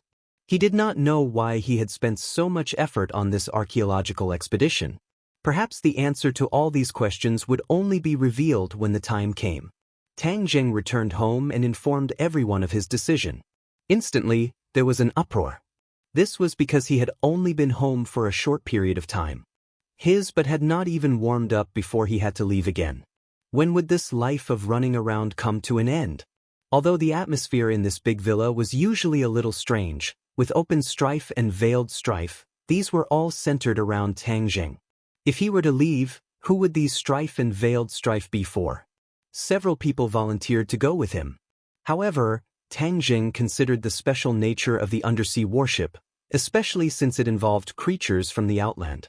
He could not afford to be careless. Therefore, it was better not to bring anyone along. If there were any dangers, he would have to come up with corresponding countermeasures. Although everyone had different opinions, none of them could shake Tang Jing's determination. Chapter 994. Although his determination was firm, he could not withstand the condemnation of a room full of women. Tang Jing felt as if his head was about to explode as he felt helpless. Translator, Zephizi Editor. Deoquin. He finally experienced the bitterness of the ancient emperors. There were 3,000 beauties in his harem, and he only had a few women in his room. He felt as if his head was about to explode. He did not know how those emperors managed to survive. Looking at everyone's unyielding eyes, he finally compromised. All right, I can bring someone, but only one person. You guys decide who will go. Everyone looked at each other when they heard this. Suddenly, Yi Dingdang had an idea and said, "Draw lots. Whoever wins will go." All right. Everyone agreed. After a while, a few paper balls were prepared. Only one of them had words on it while the others were blank. Only the one who grabbed the words would be considered the winner. Fang Shishir, Yi Dingdang, Wu, and even Lu Qingmei participated, attracting everyone's attention. Although Lu Qingmei was nervous and shy in her heart, she still braced herself and participated in the competition. Her life during this period of time had a great impact on her. Seeing one woman after another openly compete for favor, she felt uncomfortable in her heart. She was also Tang Jing's woman. Although she was previously a teacher, she did not dare to brazenly expose this layer of window paper. But now that she was no longer a teacher, she wanted to enjoy the same treatment as other women. This was the most instinctive feeling and reaction of a woman. Therefore, after hesitating for a long time, she finally took this step today. Without a doubt, from today onwards, her identity would definitely arouse suspicion. She would not admit it, nor would she deny it for the time being. She only wanted to gradually express her true feelings. Seeing everyone look at her, Lu Qingmei repeatedly told herself not to feel guilty and that she must remain calm. Therefore, she clenched her teeth and calmly chose a paper ball. Yi Dingdang's heart jolted as she guessed something. She exchanged a glance with Fang Shishir and couldn't hide the shock in her heart. Could it be that Lu Laoshi and Tang Jing? They instantly realized that they had been fooled. It turned out that there was a huge competitor hidden by their side all along. Like them, this competitor had known Tang Jing the longest. She was even more of a threat than Anne, whom they had always been wary of. Yi Dingdang was like a kitten whose tail had been stepped on. Her entire body bristled and she almost jumped up. If not for the fact that there were so many people around, she would have jumped up and questioned Tang Jing. At this moment, she could only glare fiercely at Tang Jing. Tang Jing did not expect that Lu Qingmei would actually take the step. Although he was shocked, he did not blame her. As a man, how could he blame his own woman? She did this because she had her own concerns. Tang Jing would definitely stand behind her unwaveringly. Looking at Yi Dingdang's gaze, Tang Jing looked down and pretended not to see it. Wu Junshan and Lan Yu looked at each other, unable to hide their surprise and worry. They sighed inwardly and could only smile bitterly. Their romantic debt was increasing. When would it end? Empyrean Fairy expressionlessly glanced at them. Her heart was as clear as a mirror. As an outsider, she could see the most clearly. Although Tang Jing and Lu Qingmei did not normally speak or act strangely, she was still able to detect some clues. Now that she saw it, it was exactly as she had guessed. She was not surprised and her eyes were somewhat playful. After all, she was a person from ancient times. It was not strange for her to have 3 wives and 4 concubines. However, She had always been a firm believer in uniqueness. She did not fit in with the environment of her time. She hoped that her lover would only treat her well. No matter how outstanding the other party was, she would not accept a half-hearted person. However, she would not criticize Tang Zheng. She believed that this was a common characteristic of many men. He was not an exception. "All right, announce the results." Yi Dingdang impatiently opened the paper ball, but found that it was blank. It was difficult to hide her disappointment. She quickly turned her head towards Fang Shishir and found that it was also blank. There was a feeling of sympathy for each other. Could it be you? Yi Dingdang unwillingly looked at Anne. And of course also hoped that it was her. She opened the paper ball full of expectation. It was blank and was not selected. Immediately, everyone's eyes fell on Marshall and Lu Qingmei's paper ball. Yi Dingdang made a fuss and impatiently urged, "Hurry up and open the paper ball to reveal the answer." Marshall and Fang Shishir looked at each other and Marshall was the first to open the paper ball. Blank. Everyone was shocked. No one was selected, so the only one left was the winner. There was no need to open the paper ball. In an instant, everyone's gazes became thought-provoking. Yi Dingdang indignantly said, "Teacher Lu, how could it be you?" She purposely emphasized the word teacher as she was unwilling to accept this result. Lu Qingmei's heart flashed with a trace of panic. She glanced at Tang Zheng and finally gathered her courage and lightly said, "This is luck." Yi Dingdang wanted to say more but was held back by Fang Shishir. Seeing that the one selected was Lu Qingmei, Tang Zheng was relieved. Lu Qingmei's character was soft but firm. This could be seen when she left home and chose to work alone. Since she chose to do this, then she would definitely carry it out. Tang Zheng clapped his hands and made the final decision. "Since the results are out, then Teacher Lu, you should prepare. We will leave early tomorrow morning." Although the others were disappointed, they could not say anything. They had to accept their loss. That night, Tang Zheng heard a sound coming from the window. He suddenly opened his eyes and bitterly smiled. Without a doubt, it was definitely Yi Dingdang who liked to climb through the window. Sure enough, a fragrant wind assaulted his nostrils. He was immediately pressed down on the bed by Yi Dingdang with both of his hands locked. "Tell me the truth. When did you hook up with Teacher Lu?" Yi Dingdang was like a tigress. Seeing Yi Dingdang who was inches away, Tang Zheng bitterly smiled. "What do you mean by hook up? It's so unpleasant to hear." Yi Dingdang opened her eyes wide and said, "You did something bad and you still want me to find a good word? No way. Don't change the topic and tell me the truth." How could Tang Zheng allow her to control the situation? He withdrew his hands and freed himself from her grasp. He flipped over and pressed her down on the bed. He pretended to be fierce and said, "After not being beaten for 3 days, you climbed the roof and tore the tiles. You even secretly climbed through the window. Are you addicted? Hi hey, for a flower thief like you, this great hero will properly punish you." After he finished speaking, he moved his hands up and down. Yi Dingdang immediately cried out and continuously struggled to resist. However, how could she escape from Tang Zheng's evil claws? After a while, she became a naked Shao by sheep and was ruthlessly punished by Tang Zheng. Yi Dingdang also seemed to have forgotten the purpose of this trip. She was immersed in wave after wave of pleasure and completely lost herself. The next morning, Tang Zheng was refreshed. The battle last night ended with him winning.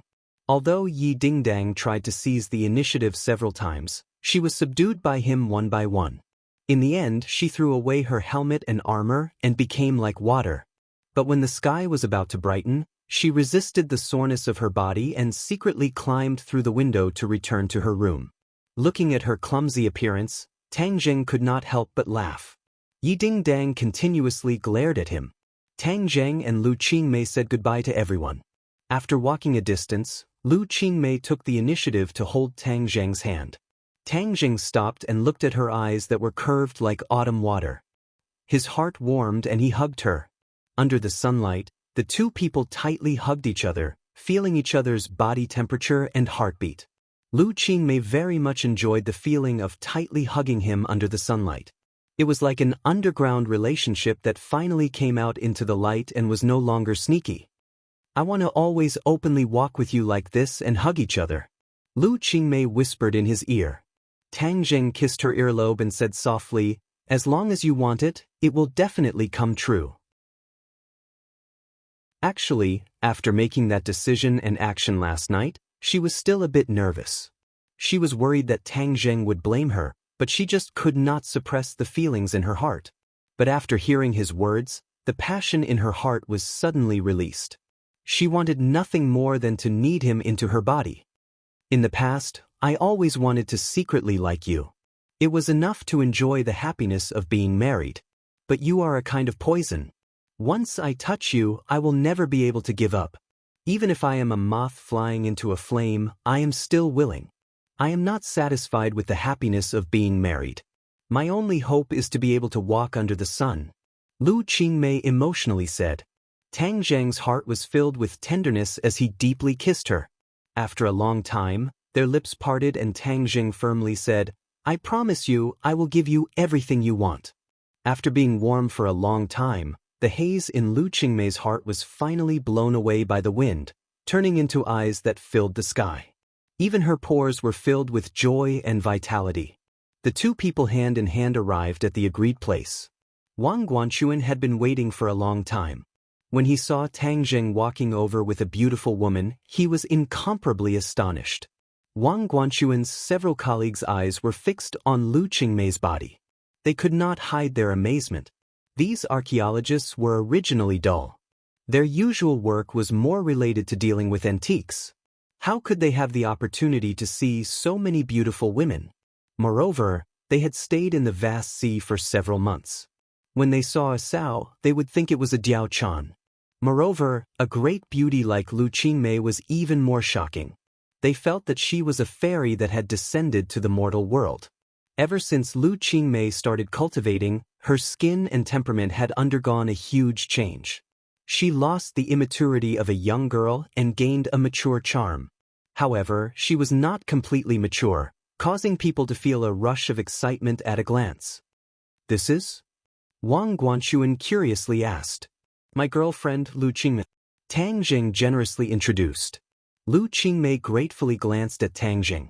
This girlfriend was undoubtedly a response to her heartfelt words. He wanted to let her walk under the sun with her head held high. He, junior brother, is really lucky to have such a beautiful girlfriend. Wang Guanchuan praised. Can I bring her along? Chapter 995. Marshall reluctantly left Tang Zheng's embrace, but she still held onto his hand tightly. Under the watchful eyes of the crowd, she was unwilling to let go. Feeling her attachment, Tang Jing felt a warm current flow through his heart. On the other side, Linger also tightly hugged one of his arms. It was simply the treatment of hugging left and right. The Witch clan was not surprised. Instead, they felt that these women were truly honored to be able to obtain the favor of the Lord Envoy. Wu Junshan and Lan Yu looked at their son with excitement and relief. During this period of time, Lan Yu had become much more haggard. Thinking about it day and night, he was extremely worried. Tang Jing nodded to the two of them. Lan Yu asked with concern, I don't know how many dangers you've experienced on this trip. It's been hard on you. Tang Jing smiled and shook his head, saying that it wasn't hard. Don't stand outside for now. Let's talk inside. Lan Yu said. The few of them entered the house and found that only the Empyrean Fairy and Fu Yao were there. Where are the others? Tang Jing asked curiously. Those women of yours have not returned from their trip to the island. Yi Ding Dang and are like stalkers all day, staring at each other. If one of them goes out, how could the other not follow? The Empyrean Fairy said calmly. Tang Jing shook his head and smiled bitterly. Only the Empyrean Fairy dared to speak so unscrupulously in front of him. I didn't expect your trip to the Ghost Realm to end so quickly. The Empyrean Fairy sat up straight and looked at Tang Jing with interest. Although the Empyrean Fairy had never been to the Ghost Realm, she had heard a little about it. She did not think that it was some kind of paradise. It was a place of true danger. The fact that Tang Jing had returned so quickly and safely was truly out of her expectations. With the help of a noble, everything went smoothly. What noble? Although the Empyrean fairy's cultivation was high, she had never been to the other world. Naturally, she was full of curiosity, and she couldn't hide her curiosity about the nobles. Wu Junshan, Lan Yu, and the others also widened their eyes and stared at Tang Jing. Tang Jing briefly explained the trip to the ghost realm. When the few of them heard this, they sucked in a breath of cold air, especially Lan Yu and Wu. Their expressions were especially worried. Wu grabbed onto Tang Jing's palm and broke out in cold sweat. "It's so dangerous. Don't go to that damned place again," Marshall said with lingering fear. Lan Yu hurriedly agreed. "That's right. The ghost realm is too dangerous. Don't ever go there again. After all, the 10 Yama kings are not to be trifled with. If they plot against you, it'll be too late for regrets.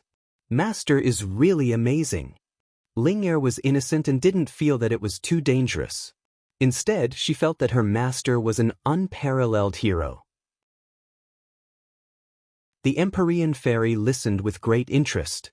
Her eyes became brighter and brighter. She suddenly nodded and said, "So the ghost realm not only has the 10 Yama kings, but also an even more powerful Dizong of Goguryeo. This is really surprising. With the Dizong of Goguryeo upholding justice, the two realms are at peace. This is definitely a good thing for us. We don't have to worry about the ghost realm for the time being." After pausing for a moment, the Empyrean fairy changed the topic and said, "However, the ghost realm still has the 10 Yama kings. In the future, there might be some unforeseen events. Therefore, we can't let down our guard. With the Dizong of Goguryeo presiding over the situation, there shouldn't be any unforeseen events, right?" Tang Jing felt that the Empyrean fairy was making a mountain out of a molehill. The Empyrean fairy smiled. "I've seen too many people and too many things in the past. The ghost realm isn't much different from the human world. Everything is developing and changing. The Dizong of Goguryeo can preside over the situation now, but it doesn't mean that he can in the future. Therefore, we still have to be fully prepared." Wu Junshan, who had been silent all this time, finally spoke. Fu Yao's words make sense. Humans are the most fickle, and ghosts are no exception. It's too early to discuss this matter. Tang Jing didn't want to talk more and changed the topic. "You didn't tell anyone about my trip to the ghost realm, right?" "According to your instructions, we didn't tell anyone." "That's good." Tang Jing breathed a sigh of relief. He didn't want Yi Dingdang and the others to worry about him. Just as they were talking, the door was pushed open and walked in angrily. She said indignantly, "Yi Dingding, don't go too far. Wherever I go, you go. Do you think I'm a spy?" Yi Dingdong's clear voice came from outside the door. "Who said I thought you were a spy? This isn't your country, this is my country. I can go wherever I want. What can you do about it?" Annie was about to retaliate when her eyes suddenly stared blankly as she screamed. Like a rabbit, she jumped up with a "so" sound and pounced towards Tang Jing. Looking at the aggressive Tang Jing jumped up from the sofa and dodged to the side. And missed and fell on the sofa. Tang Jing was shocked by this scene. When he left and followed him. Later, he asked Yi Dingdang to keep an eye on her so that they could leave. They just met and actually pounced on him. If he was really pushed down by her in front of everyone, he wouldn't be able to clear his name even if he jumped into the Yellow River. Doubts arose in his heart.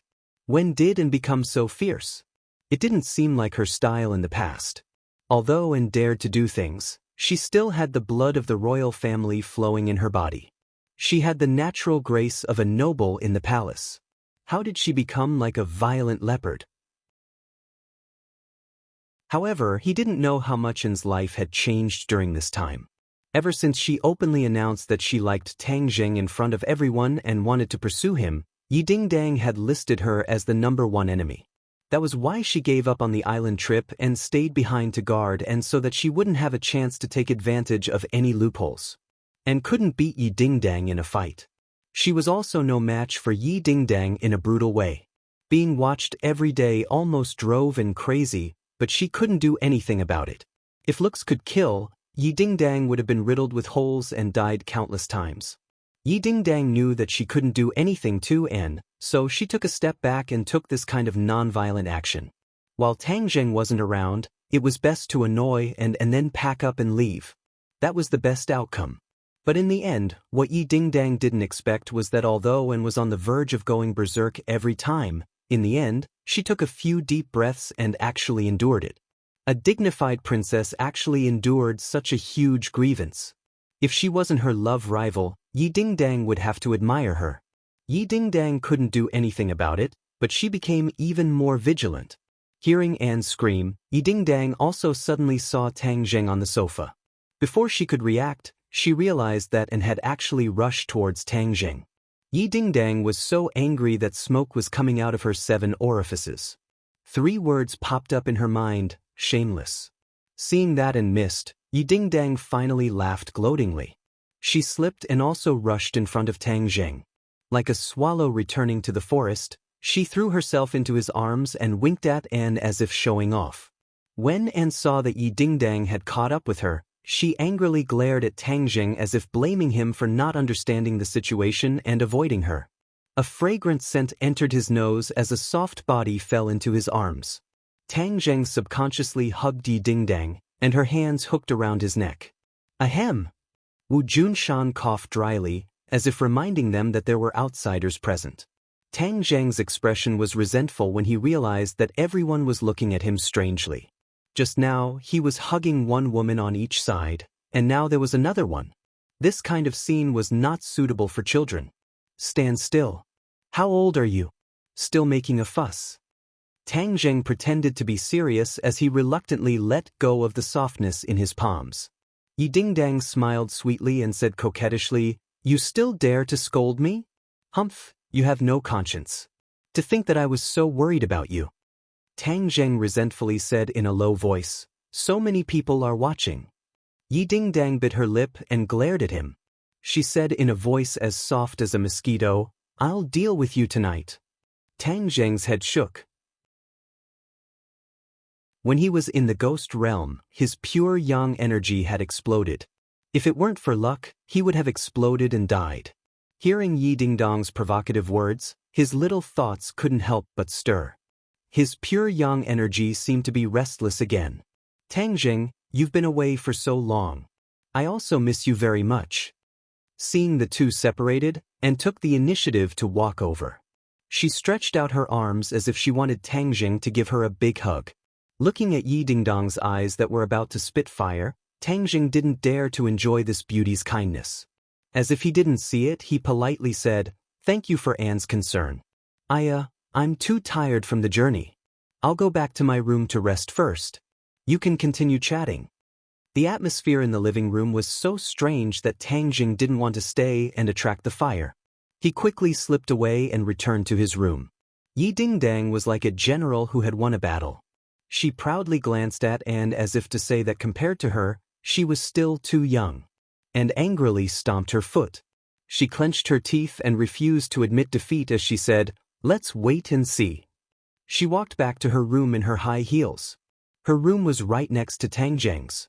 It was her act of moving her room that provoked the other women. They hated her blatant act of poaching, but because she was too open and honorable and also had the status of a princess, the others couldn't do anything about it. Wu Junshan worriedly looked at this scene. He looked at his wife and the two of them walked to the side and whispered to each other. Tang Zheng's charm to attract girls is too great. It's like a war is going on at home all day. It's not a good thing. As his mother, shouldn't you remind him? Wu Junshan worriedly said. How can I say something like this? Shouldn't you, the father, be the one to say it? Lan Yu rolled her eyes. Although it's a bit inappropriate, at least it proves that our son's charm is great. An old man like you naturally can't compare. Wu Junshan bitterly smiled. How can I compare to him? I'm just worried that there will be a fire in the backyard. After all, women can be very scary when they go crazy. Lan Yu glared at him and asked, You're saying that I'm scary? When was I talking about you? Am I not a woman? I'm talking about other women?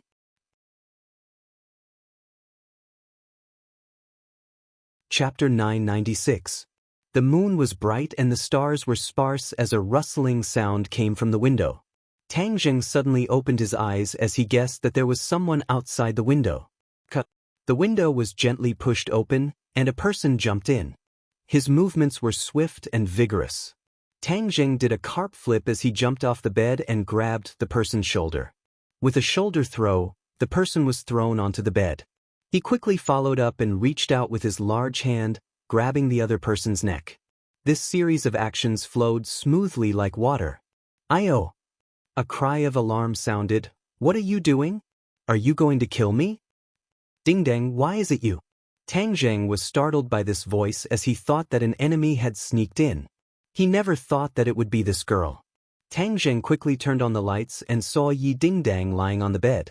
Her clothes were messy and her nightgown was rolled up to her thighs, revealing her two shining white thighs. "Why can't it be me? Heng, you were waiting for someone else to come, right?" "Wu." Yi Dingdang angrily stood up as her almond eyes widened. "Nonsense, there's no such thing." "Heng, don't say you didn't think about it." Yi Dingdang glanced at him as if she had already seen through his thoughts. Tang Jing didn't know whether to laugh or cry as he looked at her beautiful appearance under the light. His heart moved as he hugged her slender waist. "What are you doing? Let go of your claws." Yi Dingdang slapped his hand a few times. Seeing that there was no way to stop him, she just let him do whatever he wanted.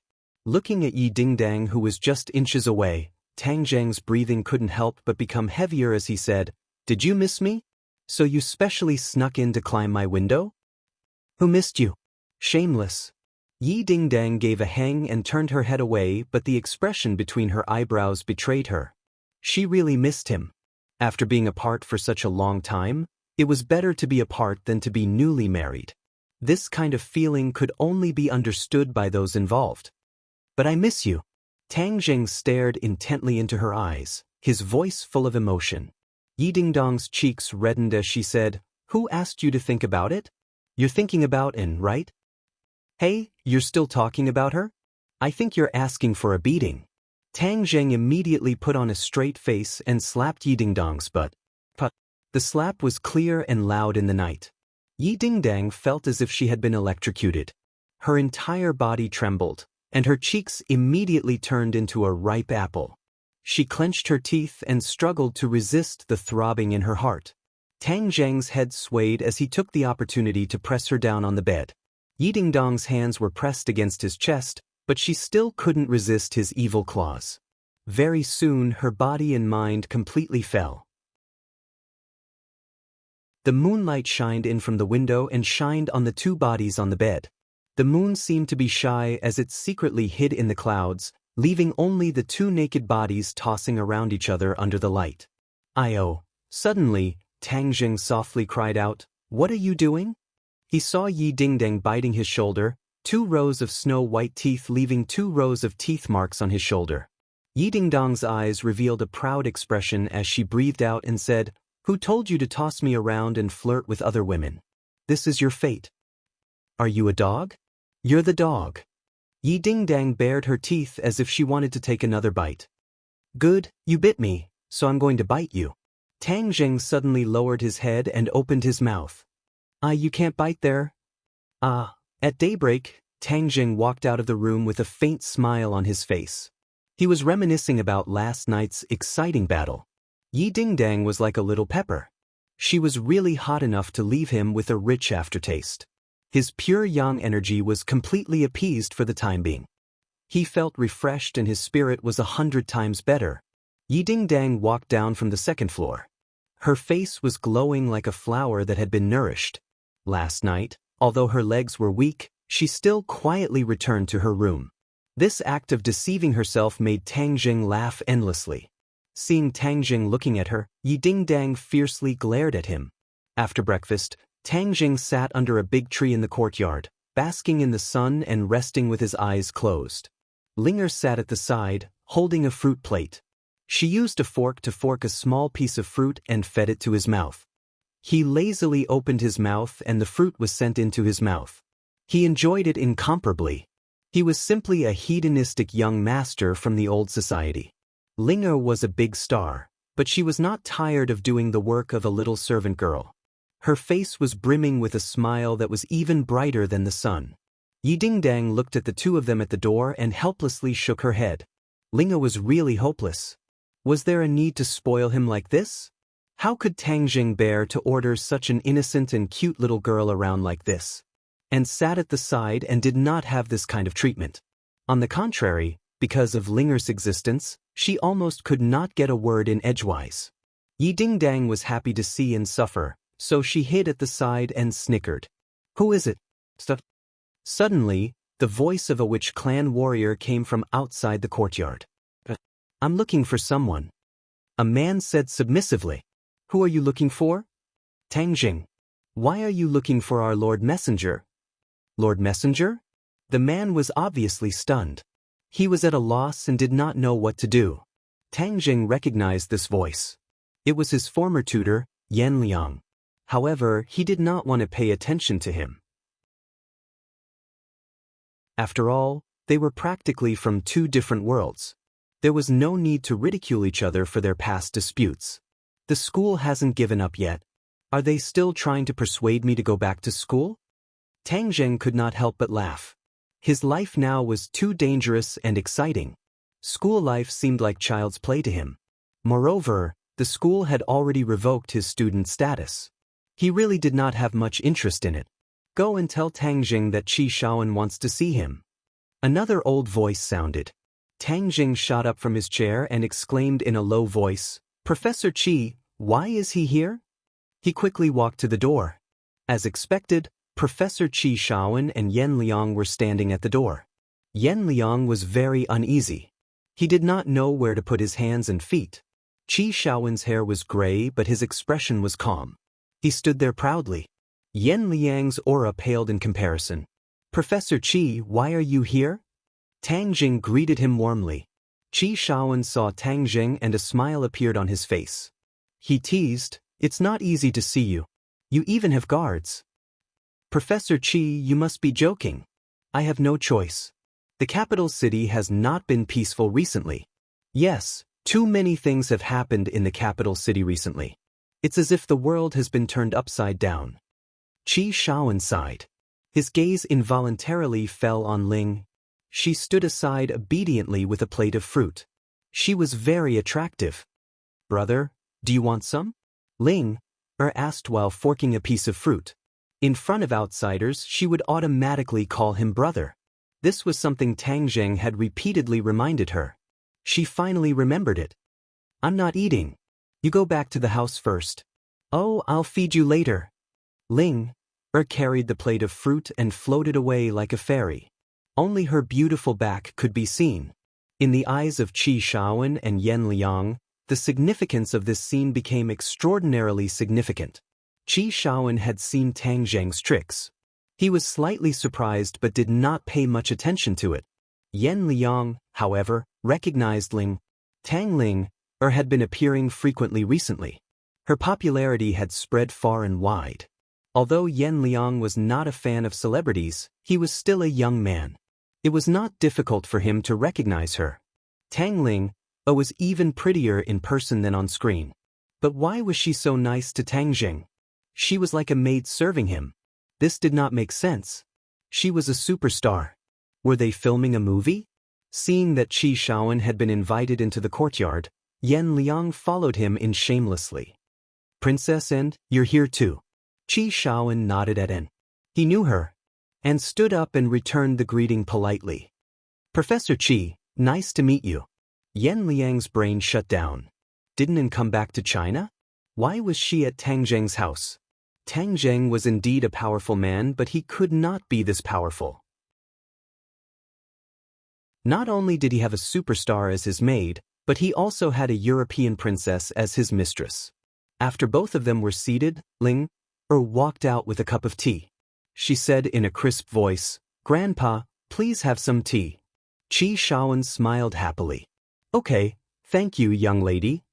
When Yan Liang saw Ling serving him tea, he hurriedly stood up.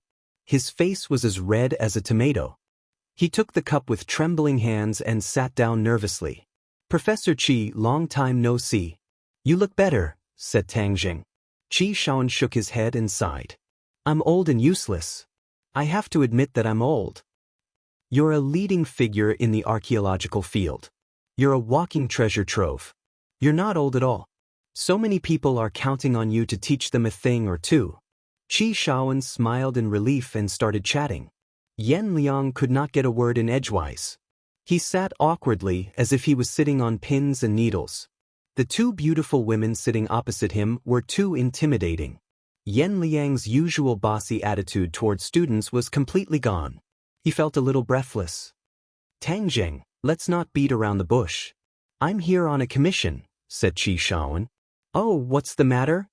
Qi Shaoan glanced at Yan Liang and said, the school still hopes that you can go back to school. After all, your grades have always been excellent. The school doesn't want to lose a talent like you. As for the cancellation of your student status, it's all a misunderstanding. The person who did it has already been punished.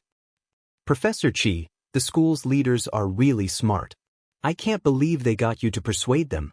Tang Jing smiled and teased. Everyone knew that Tang Jing was close to Professor Qi Shaoan. He was indeed the most suitable person to persuade them. Actually, I think that university life is still necessary.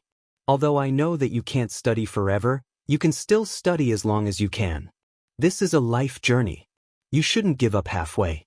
Qi Shaoan advised. Yan Liang felt as if he had just woken up from a dream. Only then did he remember his mission.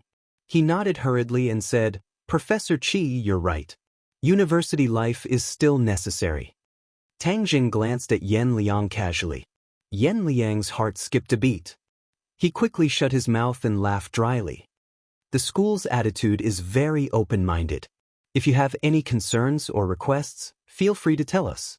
The school will try its best to satisfy you. Qi Shaoan continued persuading him earnestly.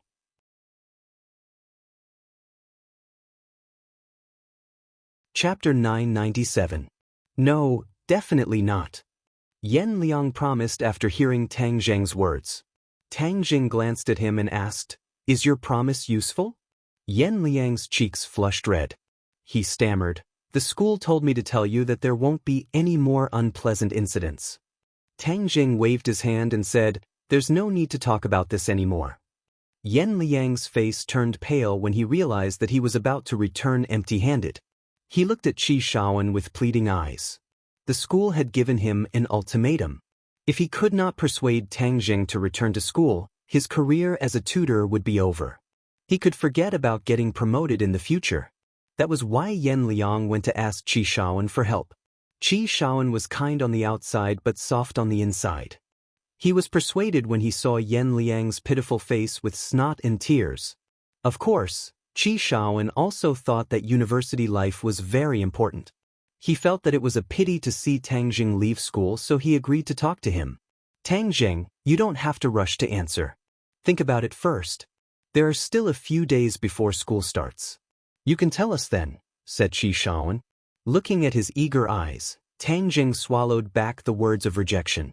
Since Professor Qi had already said so, then he would drag it out for a few days, so he nodded and said, Okay, I'll reply to you after a while. Thank you so much. We'll wait for your good news.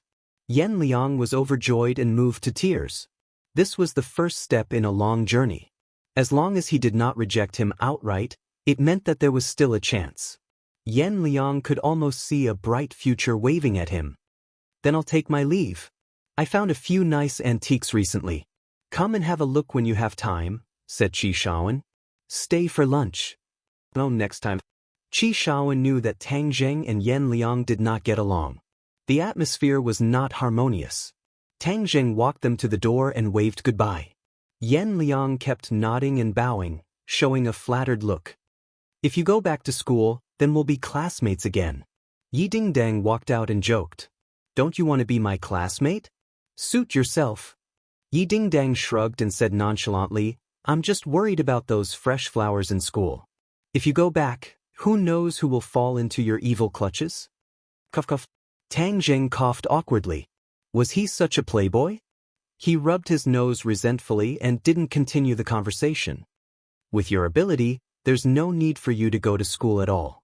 Your business is so big, you can definitely do something. Haven't you seen how many founders of famous companies in the world are dropouts? Isn't that cool? And said. Her study abroad was over.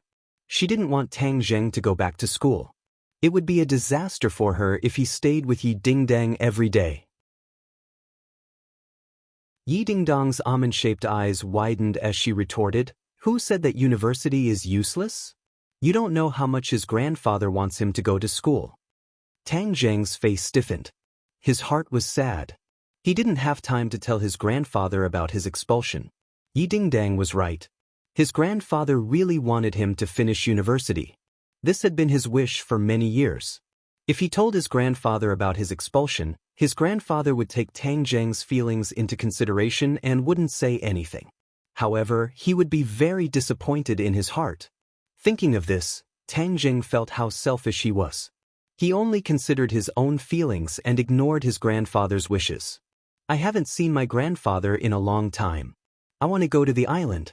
Moreover, school is about to start, so I need to bring Shirshir and the others back." "You want to go to the island? I'll go with you. I haven't been there before." Yi Dingdang immediately volunteered. "I'll also go," and said not to be outdone. "None of you can go. I'll go alone and will be back soon. Moreover, it will be in a way that you will never expect." Tang Zheng said mysteriously, "Wait, let's keep you in suspense first." "Humph," deliberately mystifying. Yi Dingdang glared at him. Tang Zheng walked straight to the backyard. The others followed him. They wanted to see what he was going to do. Standing in the backyard, Tang Zheng looked around. Then he circulated his qi. Whoosh whoosh whoosh. Several streams of qi shot out in all directions. In the blink of an eye, several complex patterns appeared on the ground. They flickered a few times and then disappeared. The others stared with wide eyes but couldn't see anything. "Tang Zheng, you're setting up an array?" Empyrean Fairy suddenly walked over. Her eyes lit up as she stared at the ground. "You saw through it?" Tang Zheng clapped his hands. "Success. What kind of array is this? It seems to have some skill." Empyrean Fairy curiously asked. "You can't recognize this array?" Tang Zheng was surprised. "There are thousands of arrays.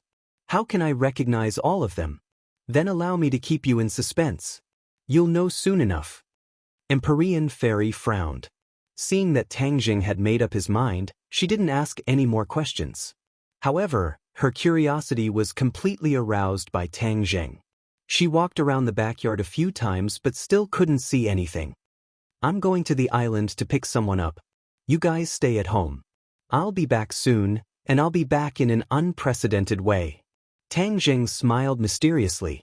Yi Dingdang grabbed him and threatened, "You still dare to keep us in suspense? Are you going to tell us or not? What's going on?" Tang Zheng raised his neck like a martyr. He said vehemently, "I won't give in to force. I won't tell you." Seeing his comical appearance, Yi Dingdang pinched him hard and said, "You're getting more and more cunning. You're going back to the island? Say hello to the people on the island for me." Wu Junshan, Lan Yu, and the others walked over. Many of Wu Junshan's subordinates were still on the island, so they couldn't help but miss them. "Don't worry. It'll be easy for you to see them in the future." "How is that possible?" Lan Yu was in disbelief. The capital was thousands of kilometers away from the island. One had to switch between many different modes of transportation.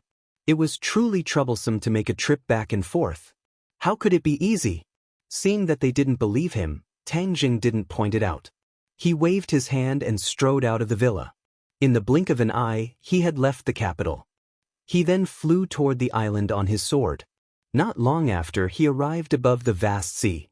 The azure sky and the seawater formed a beautiful contrast. It was exceptionally magnificent. Looking down from above, he saw a lush island in the distance. This island was like a pearl in the middle of the vast sea. Tang Zheng turned into a streak of light and dove down. Boom! A ray of light shot up from the island and blocked Tang Zheng's path, causing him to be sent flying backwards. "This is Gui Qiansui's defense," Tang Zheng secretly praised. "Who dares to trespass into my territory?" Gui Qiansui's voice rang out.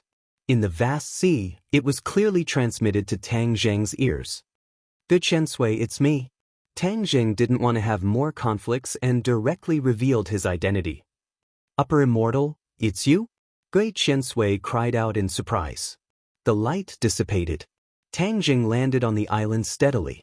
The witch tribe elder and the others came up to greet him. The big movement just now had completely alarmed the people on the island. Lord Messenger, why are you here? The witch tribe elder led the witch tribe people to bow their heads. Tang Jing quickly held him and said, Elder is too polite. Everyone, get up. I haven't seen you for a long time. I'm here to visit you. The elder was extremely moved. Thank you for your concern. Tang Jing. A pleasantly surprised voice came from behind, causing Tang Jing to turn around abruptly, only to find Fang Shishir and Lu Qingmei looking at him affectionately. Brother. Another petite figure came out from between the two. Like a lively little elf, she directly threw herself into Tang Jing's arms and hooked her arms around his neck. She stared at him with wide eyes. Tang Jing laughed and hugged Nana. Nana, you've grown taller and heavier. This little girl was becoming more and more delicate, just like a little princess from a fairy tale. Her big black eyes turned as she pouted and said, Big brother, are you saying that Nanan got fat? How could it be? Then you said I've become heavier. Because you've grown taller, that's why you've become heavier. Nana suddenly understood and smiled. That's good. Nana doesn't want to become fat. Nana needs to be thin. Only then will she be beautiful. What does a little girl like you know about beauty? Tang Jing couldn't help but laugh and pinched her pink cheeks. Fang Shishir and Lu Qingmei looked at Tang Jing in a daze. Seeing that his embrace was completely occupied by Nana, they couldn't snatch his embrace from a little girl. They could only helplessly look at the two of them with a smile. Alright, come down. Tang Jing put down Nana. The little girl was reluctant to part with him and pouted. Tang Jing stretched out his arms and tightly hugged Fang Shishir. Fang Shishir closed her eyes sweetly and snuggled against his broad chest, a sweet smile appearing on her lips. I've come to pick you guys up, Tang Jing said softly. Fang Shishir leaned her head on his shoulder and whispered, I missed you. After saying this, she wrapped her arms around his waist. I missed you too. Tang Jing hugged her tightly as if he wanted to rub her into his body. Seeing that everyone was looking at her, Fang Shishir was both happy and shy. She whispered, Everyone's looking. Tang Jing didn't care and said, Let them look. Lu Qingmei's eyes were fiery as she looked at this scene with envy. If only she was in that embrace. But because of her identity, she couldn't openly lie in that warm embrace. Thinking of this, she couldn't help but feel a little disappointed. Tang Jing raised his head and happened to see Lu Qingmei. His heart moved and he let go of Fang Shishir. He strode in front of Lu Qingmei and hugged her in his arms. Lu Qingmei's body stiffened and her heart suddenly tightened as if it was about to stop beating. Her cheeks were red like fire. She didn't expect that Tang Jing would dare to do such a thing in front of everyone. She was at a loss for a moment. Sister Mei, I missed you too. Tang Jing whispered in her ear.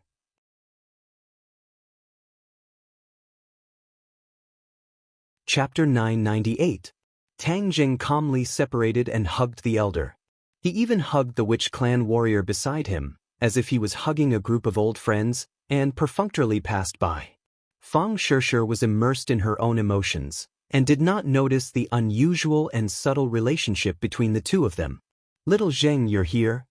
An old voice sounded, and a figure with vigorous steps walked over from afar.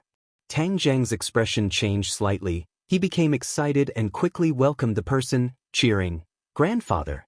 Tang Dahai's mental state was much better than before. He was in high spirits, and even the wrinkles on his face were fewer. He laughed heartily at Tang Jing. Tang Jing hugged him and said excitedly, Grandfather, I've come to see you. Little Jing misses you so much. The reveal of his true feelings was moving. Tang Dahai patted Tang Jing's back in relief and said, You've matured a lot, and your body has become stronger. Tang Jing giggled a few times and asked, Grandfather, how is your body? Are you used to living on the island? Tang Dahai forced a smile and said, What's there to be unaccustomed to? The air is good, there's no need to inhale smog, the scenery is charming, and everyone takes good care of me, just like at home. Even though he said that, Tang Jing could clearly see a trace of melancholy between his brows. His heart moved, and he understood that his grandfather's words were not sincere. With his personality, he would definitely not be used to living in this kind of place.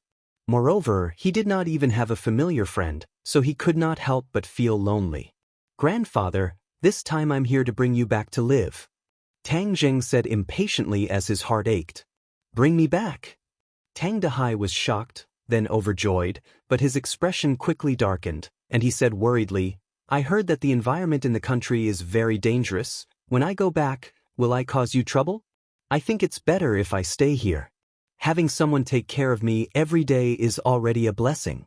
I never dared to imagine such a life in the past." "Grandfather, don't worry.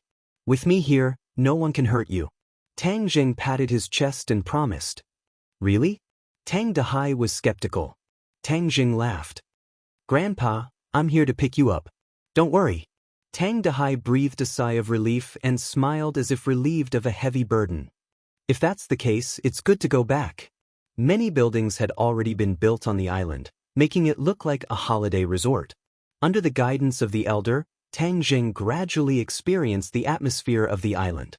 The elder acted as a narrator, and the grass and objects gradually became lively under his introduction. "Elder, it's been hard on all of you. You've built such a big home from scratch." The elder laughed. "Lord Envoy, we are not at all tired. It is a wonderful thing for the witch clan to build their own home. If not for Lord Envoy, we would not have had this opportunity." After a pause, the elder continued, "Lord Envoy, according to your instructions, we have already established a holy land." "Really?" Tang Zheng was shocked. This was just something he casually mentioned when he gave the spar to the elder. He did not think that he would actually start to establish it. He was truly a man of action. "We did it according to our own ideas. As for the specific improvements, we will make them after Lord Envoy points them out." The elder said modestly. "Let's go take a look at the sacred ground first." Tang Zheng was in high spirits, and the group of people walked towards the depths of the island. The other witch clan members automatically retreated and did not continue to follow. There are no rules. The sacred ground is of utmost importance. Outsiders are not allowed to enter, and the witch clan is not allowed to enter anytime and anywhere. This can guarantee the sacred place of the sacred ground in everyone's hearts. The elder clearly saw through Tang Zheng's doubts and explained. Tang Jing nodded in understanding. As for Lord Envoy's relatives and friends, they are not within this range. They can enter the sacred ground at any time. During this period of time, they have absorbed the energy of the spar and cultivated diligently. Just now, Tang Zheng had discovered the changes in their cultivations, and the one who rose the fastest was actually Nana. As expected of a famous teacher, with the guidance of the Empyrean fairy, Nana's cultivation was like a rocket, and with a whoosh, she actually jumped to the first stage of the fasting stage. This speed was not inferior to that of Tang Jing back then. His current cultivation was almost catching up to that of Yi Dingdang, Fang Shishir, and Lu Qingmin. The two of them had cultivated for a long time longer than Nana, but their speed was far inferior to that of Nana. No wonder the Empyrean fairy insisted on accepting Nana as his disciple. Her talent was incomparable, and in time, Tang Zheng was completely unable to predict how much her cultivation would increase to. Of course, although Nana's cultivation was high, she was still a child after all. Her mind was not mature, and her fighting strength was greatly reduced. She could not even compare to an ordinary cultivator in the foundation establishment stage. Tang Zheng did not want to rush the seedlings to help them grow, so he did not have high expectations for Nana. Her development had already exceeded his expectations, which made him very gratified. As for Fang Shishir, her cultivation had also advanced by leaps and bounds, and she had already reached the 5th level of fasting. It could be seen that she had worked very hard during this period of time. Lu Qingmei was slightly inferior, but she also had the cultivation of the 2nd level of fasting. The weakest was Tang Dahai. He was already old, and cultivation was more for him to strengthen his body. That was why he was only at the 4th level of the foundation establishment stage. Actually, we have to thank the elder for his guidance. If not for the elder's careful guidance, our cultivation would not have advanced by leaps and bounds. Hearing the elder's praise, Feng Shishir said with a smile that was like a flower, "No, I'm just giving you some superficial insights. It's mainly because you have high aptitudes and are hardworking in your cultivation." The elder waved his hand, not daring to claim credit. "Stop flattering each other. In short, everyone is very powerful." Tang Jing concluded, "Lord Envoy, actually, everyone should thank you the most. Because you provided the spar and everyone absorbed the energy of the spar, their cultivation was able to increase by leaps and bounds." The elder said sincerely, "How are the spar now?" Tang Zheng's heart moved, and he asked curiously. The elder pointed forward and said, "We have arrived at the sacred land. Lord Envoy will know when you see it." Looking up, the scene in front of him changed drastically. The tropical plants became more and more lush, and the lotus leaves were infinitely green. The densely packed branches formed a dome above his head, completely covering the space in front of him, as if there was another world inside. A huge stone tablet stood in front of the dome with the word, "Sacred Land," written on it. There were many complicated patterns on the stone tablet that flickered with a mysterious light. The elder channeled his energy into the stone tablet, causing it to flicker with light. The dome let out a rustling sound, and the branches came to life, quickly retreating backwards. In the end, a door and a path were revealed. "Lord Envoy, please enter." Tang Jing raised his foot and walked in. There was actually a different world inside the dome. It was a huge space, the spar was placed in the middle, and there were many people sitting around it. Their palms were placed on the spar, and they were continuously absorbing the energy to cultivate. The spar became transparent, and the strange creature inside could be clearly seen.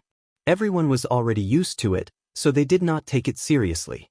When Tang Jing saw this spar again, he subconsciously thought of the spar that the Azure Dragon Palace worshipped and sealed himself.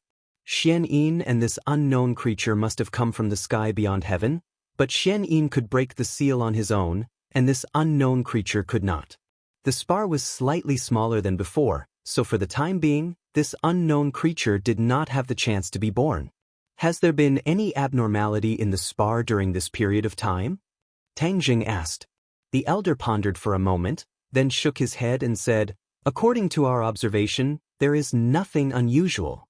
Tang Jing muttered to himself and nodded. Looking at the witch clan members who were immersed in cultivation, he said in a low voice, "Everyone be quiet. Don't disturb their cultivation. I'll just take a look around." After walking around the spar, Tang Jing found that everyone was focused on cultivating. Energy continuously flowed from the spar into their palms, and their cultivation speed was indeed much faster than that of ordinary people. The elder introduced in a low voice, "The energy of the spar is too strong. After everyone absorbs a certain amount of energy, they have to spend a period of time refining it. Otherwise, it would be harmful to their cultivation." Tang Zheng's cultivation was strong, so he refined the energy very quickly. He did not have this problem. So, everyone takes turns to come to the sacred ground to cultivate. "Elder, your arrangements are very thoughtful. With you doing all this, I can rest assured. Lord Envoy, you flatter me." After wandering around for a while, the few of them left the sacred ground. The dome returned to its original state, blocking everyone's line of sight. "Ever since we obtained the spar, our clansman's cultivation has risen to a new level. The entire witch clan is grateful to Lord Envoy." The elder bowed slightly and said gratefully, "Elder, if you say such polite words again, I will get angry." Tang Jing deliberately kept a straight face. This old man misspoke. "Please don't blame me, Lord Envoy. Sigh, if the clansmen who returned to the country had the chance to absorb energy, then our witch clan would be even more powerful." The elder could not help but sigh with regret. Tang Jing laughed. "Elder's words are very right. We must treat everyone equally. The young elites of the clan must go to the secular world to gain experience, and the clansmen outside must also find time to come back and concentrate on cultivating. Cultivation is the foundation of cultivators. But this round trip is a long journey. Moreover, they don't have the ability to fly on their swords yet, Lord Envoy. It's too troublesome." Tang Zheng said mysteriously, "This time I specially came here to solve this problem, so as to avoid your worries. I will establish a passage between the island and the capital, and then you will be able to come and go without obstruction." "Is there such a way?" The elder was overjoyed. "Of course, the transmission array can do this. Let's find a suitable location first. I'll set up the array." Tang Zheng did not delay and immediately found a suitable location nearby. Following the same method, the genuine Qi flew out and set up a transmission array on the ground in the blink of an eye. The elder watched all of this without blinking. He shook his head and did not recognize the array. He could not help but mutter to himself, "Lord Envoy is truly powerful. He actually knows such a mysterious array. My worries are completely unnecessary." Tang Jing clapped his hands and called out, "Done. Let's wrap up." It's done just like that? No one could tell what was going on and could not help but be puzzled.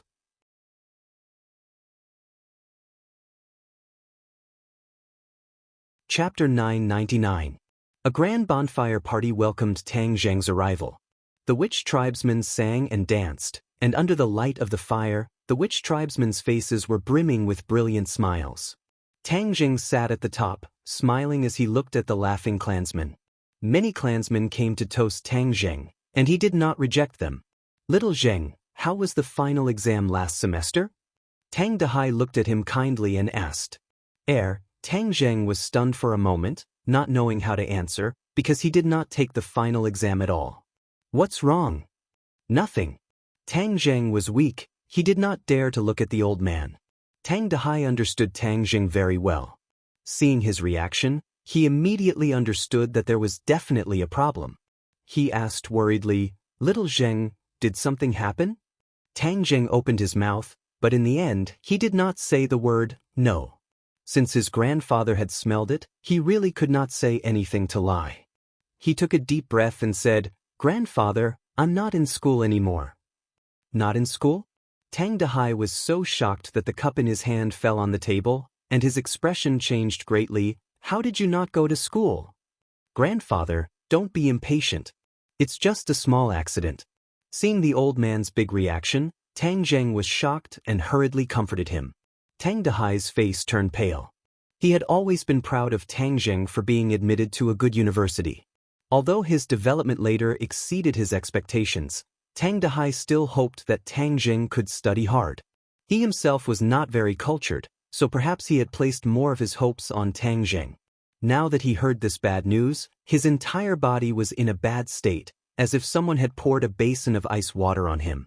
Suddenly, Tang Dehai let out a long sigh. He was full of persuasion, but he did not say it out loud. He said dejectedly, "Little Zheng, I know you have grown up and have your own ideas on many things. Many of my opinions are not suitable, but if you have already made up your mind, then I will support you." Tang Zheng's nose turned sour, and he had already made a decision in his heart. He resolutely said, "Grandfather, I haven't finished speaking yet.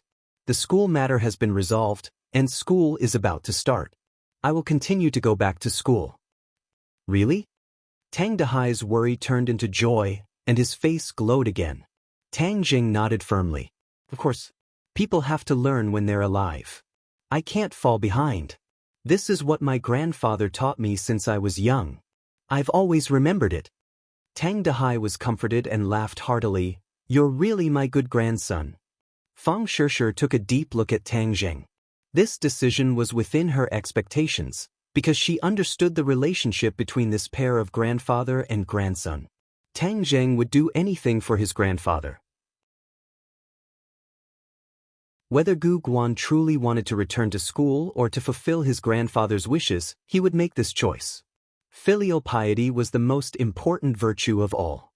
Fang Shishir was also a traditional girl at heart. She admired Tang Zheng for this very much. She couldn't help but smile. That night, Tang Zheng drank a lot. In the end, he didn't use his martial arts to dissolve the alcohol, so he was drunk. In a daze, a soft body slipped into his arms. At first, she was Fang Shishir, then Yi Dingdang, then Lu Qingmei, Wu Muhongyan. Each and every woman's charming face changed in front of his eyes, causing him to be intoxicated. The salty sea breeze blew in. Tang Jing felt a trace of coolness. He opened his eyes in a daze and found that there was another person in his arms. Fang Shishir's lazy appearance was very charming. Fang Shishir felt his gaze and shyly opened her eyes. She smiled sweetly and leaned into his arms. She whispered, "Last night you were drunk. I helped you back, and then you did something bad. Look, this is the evidence." Following Fang Shishir's finger, Tang Jing saw that the room was in a mess, with clothes scattered everywhere. Fang Shishir lightly punched his chest a few times and said, "Last night you were like a wild beast. Look at the marks you left on my body." As he said this, he stretched out his arm. Sure enough, there were a few marks. Tang Jing gently stroked her arm and said with a pained expression, "I was drunk last night. I'm sorry I hurt you." "Hee, but you're also very manly when you're drunk." Fang Shishir shyly lowered her head. "Is that so?" Tang Jing shook his head and asked with an evil smile, "Last night, did you see that I was drunk and then had bad intentions towards me? What bad things did you do to me?" "It was clearly you who did bad things to me. You still have the nerve to blame me." Fang Shishir pretended to be angry. The two of them played for a while and rolled together again. After a long time, they got up and washed up. After breakfast, the group of people arrived in front of the transmission array. There were already a lot of people gathered here, and everyone was filled with anticipation towards the Lord Envoy. "This is the transmission array. It will open up a passage between our island and the capital, and then we will be able to travel freely. This is extremely important to us. Everyone can concentrate on cultivating on the island, and also go to the bustling city to train. Combining theory and practice, this way, our strength will not be a castle in the air, but a solid foundation." After Tang Jing passionately explained for a while, everyone's emotions were stirred up, and their eyes burned with passion. Tang Jing took a deep breath. This was the first time he had set up a transmission array, and this transmission array was different from the one in the Ghost Realm. This was because the transmission array in the Ghost Realm was very large, and could teleport many people and resources, but the one he had set up was a miniature version, and could teleport people and resources at once. This way, there wouldn't be a huge commotion. After all, the other side was the capital. If there was too much commotion and it attracted the attention of others, then the gains would not make up for the losses. Tang Jing circulated his power and pointed his finger into the air. So, his true chi was injected into the array. Immediately, a faint light rose from the ground, but it was not dazzling. Under the illumination of the sun, it seemed almost negligible.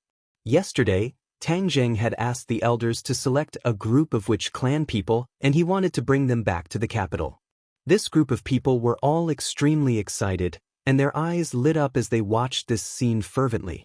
Everyone, walk to the center of the array and stand there. Immediately, these people carefully walked to the center of the array. Tang Dehai and Fang Shishir were no exception. They all stood in the center of the array. Tang Jing turned and said to the elder, "Elder, I have already told you the trick to activating the array.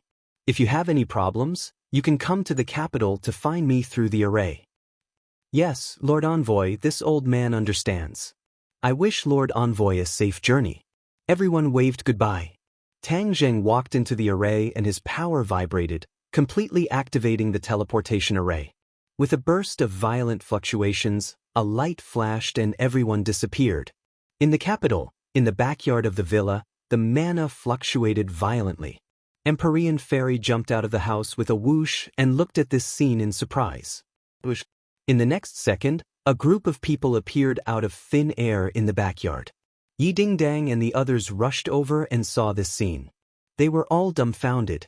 Everyone suddenly realized that Tang Jing was mysterious before.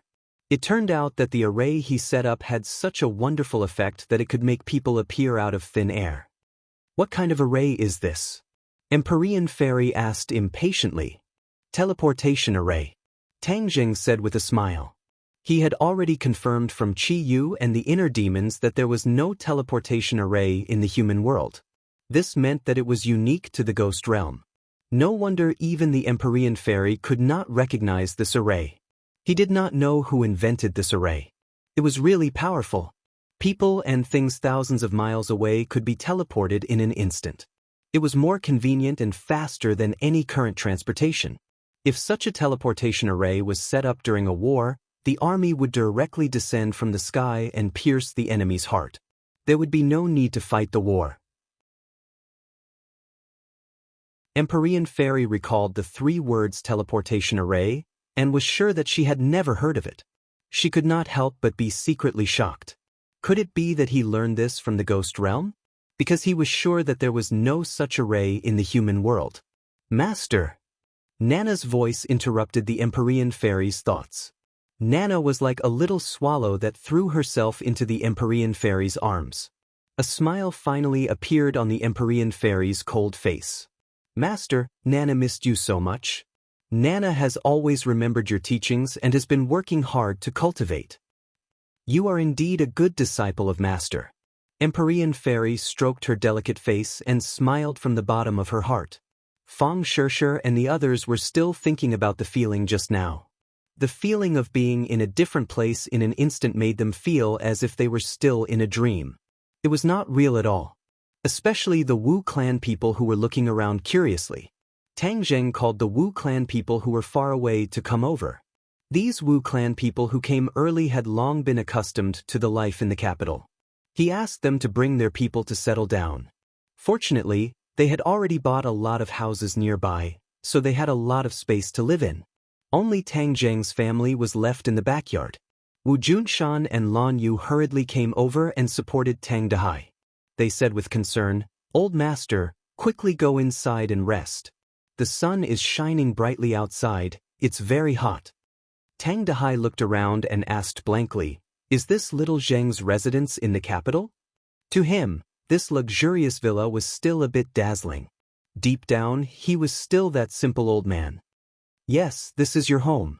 Old Master, your home," Wu Junshan said as he held Tang Dehai's hand. Tang Zheng smiled as he looked at the two of them happily. He did not comment on Wu Junshan and Lan Yu's actions, as he had seen everything that this couple had done. Yi Dingdang and Fong Shirshir reunited after a long time, holding hands and whispering to each other. It was unknown what they were talking about, but from time to time, they would glance at Princess and, obviously talking about the little secrets between women. The family was reunited, and everyone was happily gathered together. That night was the most lively night in the villa.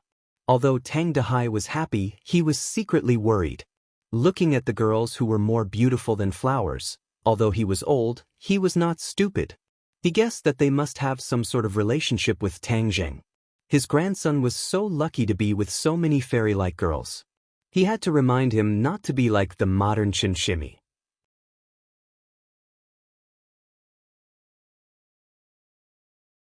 Chapter 1000.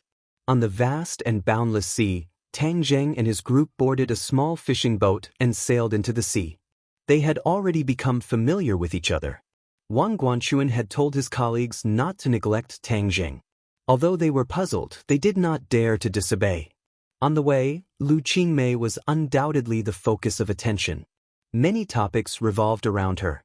Lu Qingmei was after all someone who had been in the workplace for a long time, so she was able to handle it well. She enjoyed this kind of time with Tang Zheng and was completely immersed in happiness. The fishing boat floated and sank, riding the wind and waves. Wang Guanchuan asked with concern, "The wind and waves outside are big. If you get seasick, you can go directly to the cabin to rest." Tang Zheng smiled and said it was fine. Lu Qingmei was in high spirits. She stood at the bow and looked at the rolling waves. She stretched out her arms as if she was hugging the sea. She was enjoying it very much and did not look seasick at all. Wang Guanchuan still remembered the first time he took a boat out to sea. He vomited so much that his soul almost left him. But these two people's reactions were too strange. He couldn't help but ask curiously, "Do you go out to sea often?" "Then why don't you have any reaction?" Wang Guanchuan's expression was strange. The others also looked at them like they were looking at aliens.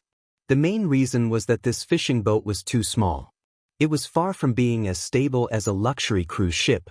Tang Zheng laughed out loud. How could such a small wave cause a cultivator to have a reaction? He casually said, maybe it has something to do with people's physical fitness. Our bodies are very good.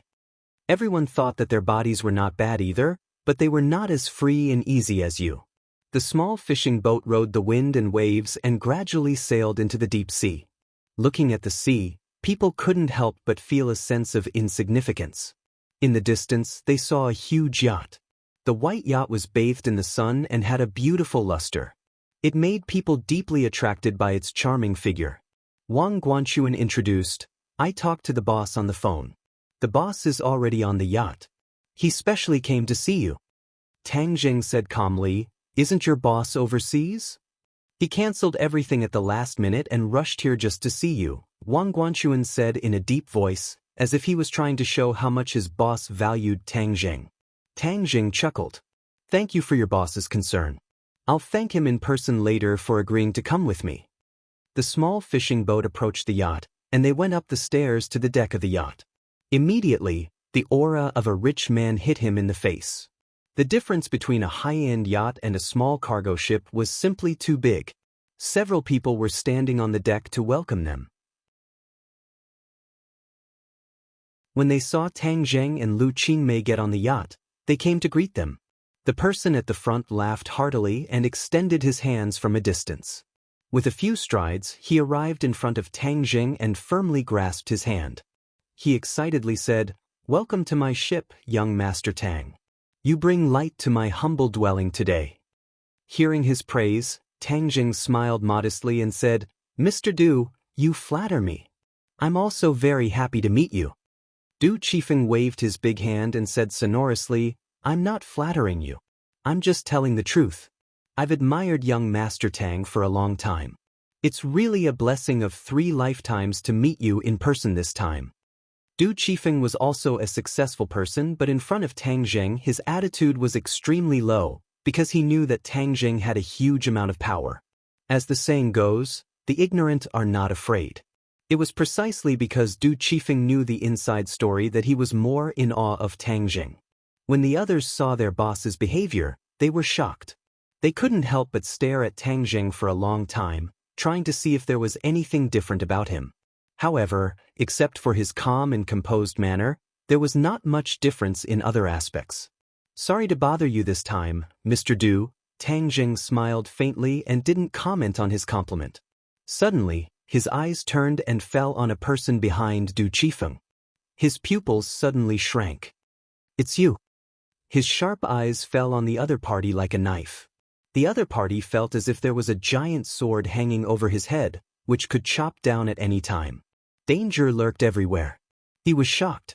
It seemed that compared with the rumors, Tang Zheng was even better. Compared with the beginning, it was really a difference between heaven and earth. Du Qifeng turned his head and happened to see his bodyguard. Speaking of this bodyguard, he was a very capable person.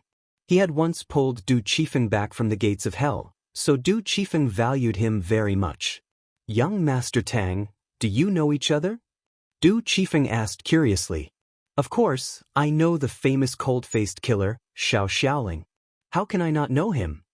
The corner of Tang Zheng's mouth hooked up. He really didn't expect to meet him here. He almost forgot this person. At the beginning, on the train to Dianan, he met Xiao Xiaoling. Because of Li Xiaotian's instigation, he was almost killed by Xiao Xiaoling. Later, Long Tingyu sent Xiao Xiaoling to assassinate Mu Hongyan and her daughter. He was defeated by Tang Zheng. After Mu Hongyan pleaded for mercy, he let Xiao Xiaoling go back to pass the message. Xiao Xiaoling once said that he would definitely challenge Tang Zheng again to correct his master's name. But since then, Xiao Xiaoling seemed to have evaporated from the world. There was no news and he never appeared. Tang Zheng's realm was getting higher and higher. He almost forgot about this person. Now that he saw him again, he was naturally very surprised. Oh, I didn't expect young Master Tang to be so knowledgeable. You even know the origin of my bodyguard. Du Qifeng was stunned. Of course, he investigated his bodyguard very clearly and knew what he had done. It was precisely because of his experience that Du Qifeng looked at him differently. Because he was an assassin, he could more effectively prevent the assassination of other assassins. It was the safest to let him be a bodyguard. Xiao Xiaoling's expression was very complicated. After he was let go by Tang Jing, he was obsessed with swordsmanship. He hoped that he could come up with a way to crack Tang Jing and correct his master's name. But later, there were more and more rumors about Tang Jing, which almost made his confidence collapse. He gradually understood that he was far surpassed by Tang Jing. It was impossible for him to beat him. Disheartened, he directly left the assassin industry. He happened to meet Du Qifeng, so he turned into a bodyguard. He never thought that it was the will of heaven that made him meet his nemesis. His eyes flickered, and he didn't dare to look at Tang Jing's eyes. But in the end he still raised his head. His eyes flashed and stared at Tang Jing. For a moment, the atmosphere was a little strange. Du Qifeng was also a smart person. He immediately noticed the clues. He looked left and right and asked, "Young Master Tang, is there any secret in this?" Before Tang Jing could answer, Xiao Xiaoling had already stepped in front of Du Qifeng. He faced Tang Jing and said coldly, "Tang Jing, I want to challenge you." Challenge? Everyone was shocked. Other employees didn't know the details of Tang Jing, but they heard a lot of rumors about the boss's mysterious bodyguard. It was said that several assassins came to assassinate the boss, but they were all killed by this bodyguard one by one. He was extremely powerful. He took the initiative to challenge Tang Jing. Wasn't this bullying the weak? It was simply murder. Wang Guanchuan also had the same idea. When he thought that Tang Jing was his junior brother, if something happened to him, how could he explain it to his teacher? He quickly stood up to dissuade him. "Boss, how can this be? My junior brother is just an ordinary college student. How can he be Xiao Xiaoling's opponent? Isn't this sending him to his death?" Du Qifeng was puzzled and his eyebrows were twisted. He was not as naive as the employees. When he saw the reaction of Tang Jing and Xiao Xiaoling, he knew that the two must have a conflict. He originally wanted to climb the line of Tang Jing, but now it seemed that it was the opposite of what he wanted. He was annoyed. If he didn't bring Xiao Xiaoling this time, wouldn't he not encounter such an embarrassing thing? He was in a dilemma and couldn't decide for a while. Tang Jing was calm. If it was before, he would face Xiao Xiaoling as if he was facing a great enemy, but now he couldn't make any waves. Challenge? Do you really have this confidence? Have you really practiced your swordsmanship to this level? Tang Jing asked with a smile. Xiao Xiaoling didn't have much confidence, but he didn't back down. He said, "A real man has to do something.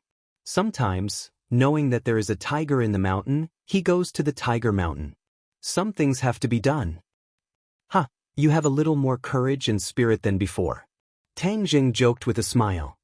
One person is responsible for one's actions. This is the grudge between us. Please don't involve Mr. Du, he is my benefactor. You can't hurt him because of me.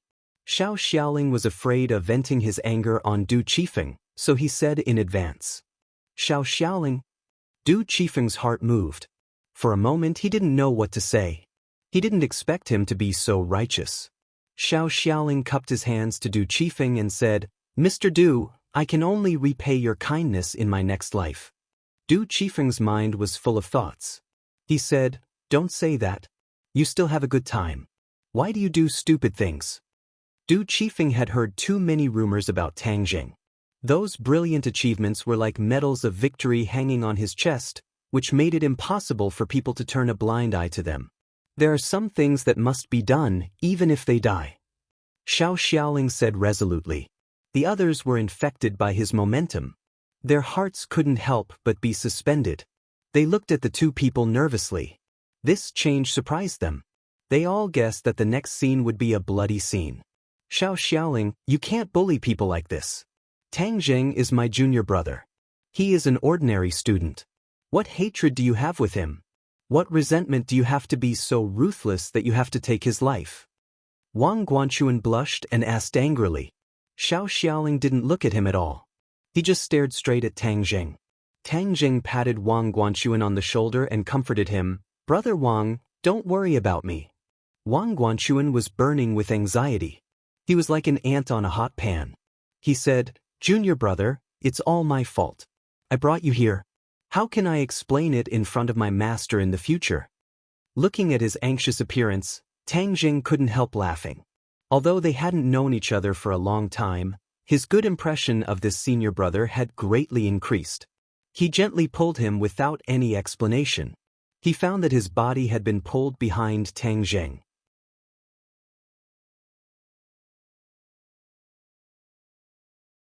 Chapter 1001. The others were infected by this somber atmosphere. They were silent, and their breathing slowed down involuntarily. They clenched their hands and looked at the two nervously. The layman watched the excitement, and the expert watched the door. In the eyes of the layman, Tang Jing stood steadily, indifferent, like a lamb waiting to be slaughtered. Xiao Xiaoling's murderous aura was awe-inspiring, like an unsheathed sword, showing its sharpness. A soft sword flew out from Xiao Xiaoling's waist, like a spirit snake, winding forward, and instantly arrived in front of Tang Jing.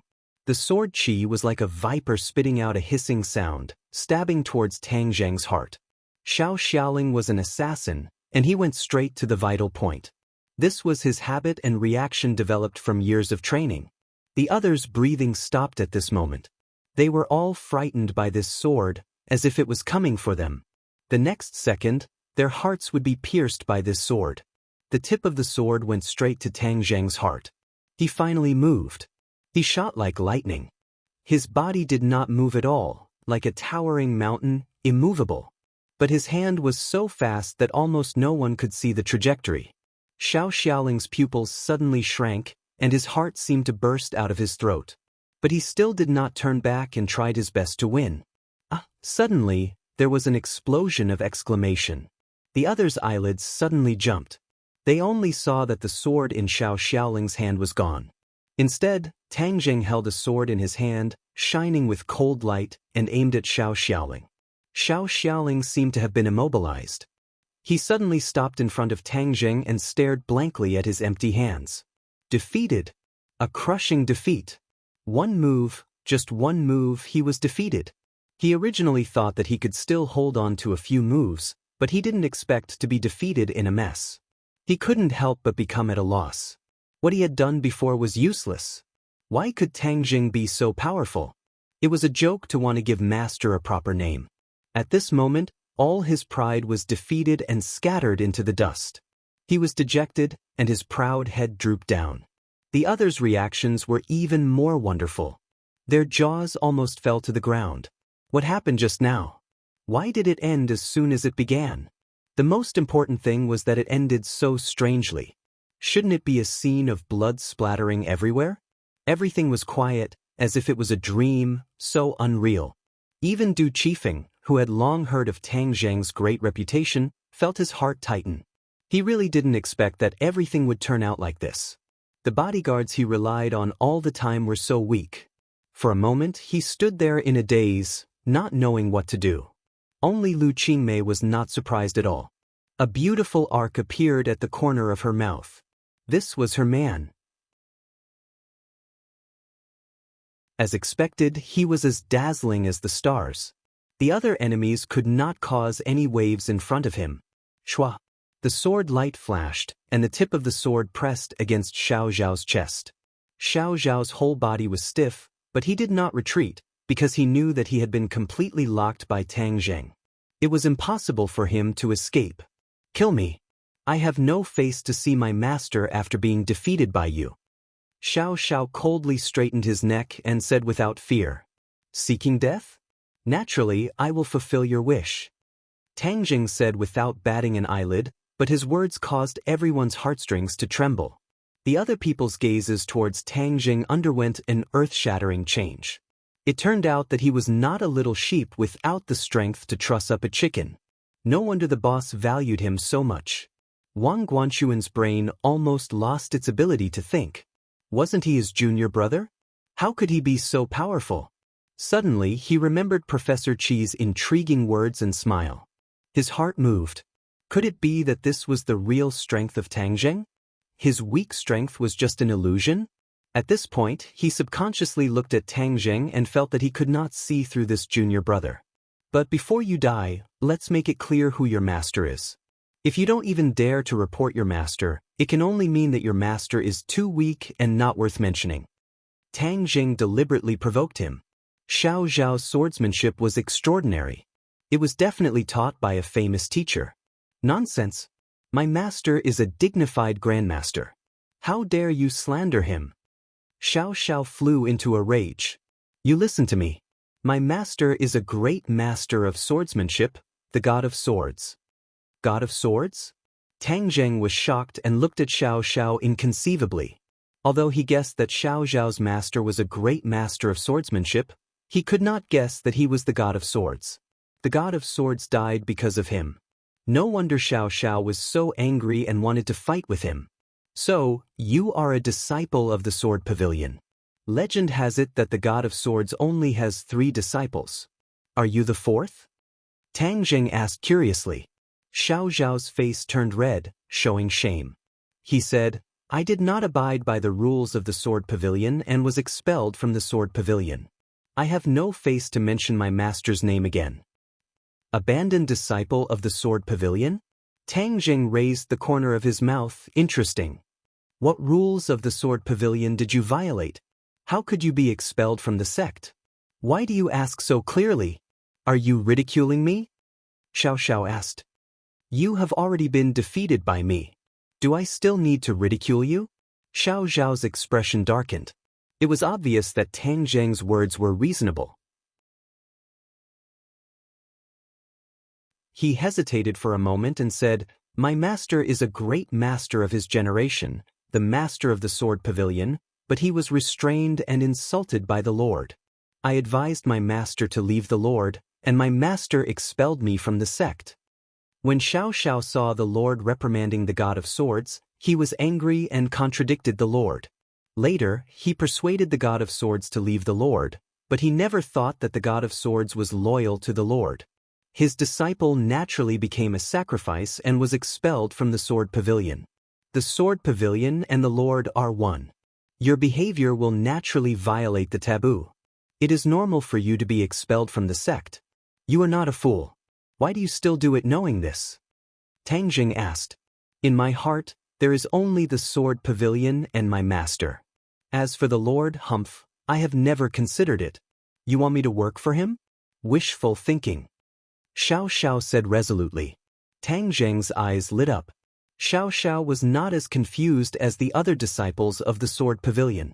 He was dead set on the Azure Dragon Hall and the Lord. This was really unexpected. My master died in your hands. I am incompetent now. I can't avenge my master. If you kill me, I will go to my master to ask for punishment. Although the god of swords is dead, and the Sword Pavilion's lair has been destroyed by me, Song Yu escaped with a group of disciples of the Sword Pavilion. Who is Song Yu? You should know better than me. Do you have the heart to watch these fellow disciples under his leadership step by step to destruction? Tang Jing asked. Xiao Zhao's eyes flashed with a touch of light, and then quickly dimmed. He said, My master is no longer here. Why should I care about the life and death of others? Although he said this, the emotions in his eyes fluctuated greatly. Tang Zheng's fiery eyes immediately caught this look. He said, You don't care about the life and death of others, but don't you care about the Sword Pavilion signboard? I'm afraid that the god of swords doesn't want this signboard to be completely covered in dust, and he doesn't want this signboard to fall into the hands of a villain. Xiao Xiao knew a lot about Song Yu. When he was expelled from the Sword Pavilion, Song Yu had not yet entered the Sword Pavilion. However, Xiao Xiao had always been very concerned about the Sword Pavilion. Naturally, he had a way to know that someone had replaced his original position. As for Song Yu, he had investigated a lot and knew his temperament very well. After listening to Tang Zheng's words, his mood was not as turbulent as on the surface. Deep worry emerged in the depths of his eyes. The Sword Pavilion was the god of swords' painstaking effort. Did he really have to listen to the manipulation of people like Song Yu? To be honest, Xiao Xiao did not want to see this situation. Humph, do you want me to work for you and be an enemy of Song Yu? Xiao Xiao was very smart and immediately guessed Tang Zheng's intentions. Tang Zheng smiled and did not hide it. He praised, You are really smart. You guessed it so quickly. From the incident of Li Xiaotian subduing the Li Palace, Tang Zheng was inspired. No matter if it was the Li Palace or the Sword Pavilion, they both possessed powerful energy. If they were to directly destroy these two organizations, it would be too much of a pity. This was the best way to deal with them. Li Xiaotian, relying on her identity as the Holy Maiden of the Li Palace, could subdue most of the disciples of the Li Palace and control the Li Palace. If it was an outsider, even if he had a strong backing, it would be impossible to do this. In the same way, although Xiao Xiao was an abandoned disciple of the Sword Pavilion, after all, he was the personal disciple of the Sword God.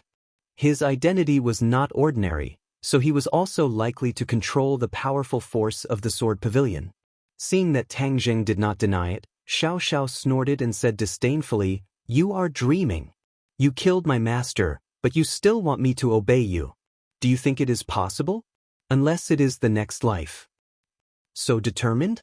Tang Jing chuckled. Xiao Xiao snorted and simply turned his head away. He was too lazy to look at Tang Jing.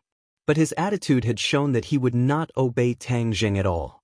The atmosphere became more and more tense, and the others felt that their breathing was stifling, especially Du Qifeng. His heart was filled with apprehension. This time, he had completely offended Tang Jing, so how could he have a chance to climb this line? If Tang Jing did not vent his anger on him, then he would thank the heavens. Du Qifeng took a deep breath and bit his tongue. The sharp pain made his nervous nerves relax for a moment. He suppressed his anxious mood and said cautiously, "Young Master Tang, there's definitely still room for negotiation." Before he finished speaking, Xiao Xiao had already shouted, "Boss, don't say it. This is a personal grudge between me and him. I believe he will not vent his anger on you. Although he and I are enemies, I know his style of doing things very well. He will not vent his anger on the innocent. You know me quite well." Tang Jing laughed involuntarily. "I have always studied my enemies carefully. Of course, I know your style of doing things very well. With your understanding of me, do you think I will kill you?" Tang Jing asked with interest. "Although you are not an evil person who kills innocent people, you have never been merciful to your enemies. How can I have a chance to live?" Xiao Xiao laughed at himself. "Sure enough, it is very accurate." Tang Jing sighed and stabbed with his sword. Puff!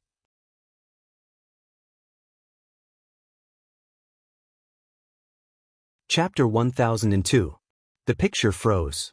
Xiao Xiaoling was lying in a pool of blood with his eyes closed. The long sword was inserted in his heart. Everyone concluded that he was dead. This was really a picture of blood splashing everywhere, but the one who was killed was Xiao Xiaoling, not the powerless Tang Jing. Most of them were ordinary people who had never seen killing in their lives. At this moment, they were almost scared silly, standing in place like wood, at a loss. After all, Du Qifeng was a man who had seen much of the world. Although he was startled, he wasn't dumbfounded. After a moment of absent-mindedness, he came back to his senses and sighed deeply. Alas, why bother? He didn't blame Tang Jing, and he didn't dare to blame him. It was no exaggeration to say that the lives of the people on this boat were all in Tang Jing's hands. But Du Qifeng was not worried, because he knew that Tang Jing was not a person who killed innocent people. "Give me a room," Tang Jing calmly said to Du Qifeng. Du Qifeng hurriedly nodded. "Okay, please come with me." Tang Jing lifted Xiao Xiaoling. Blood dripped on the deck, leaving a long blood stain that extended into the cabin.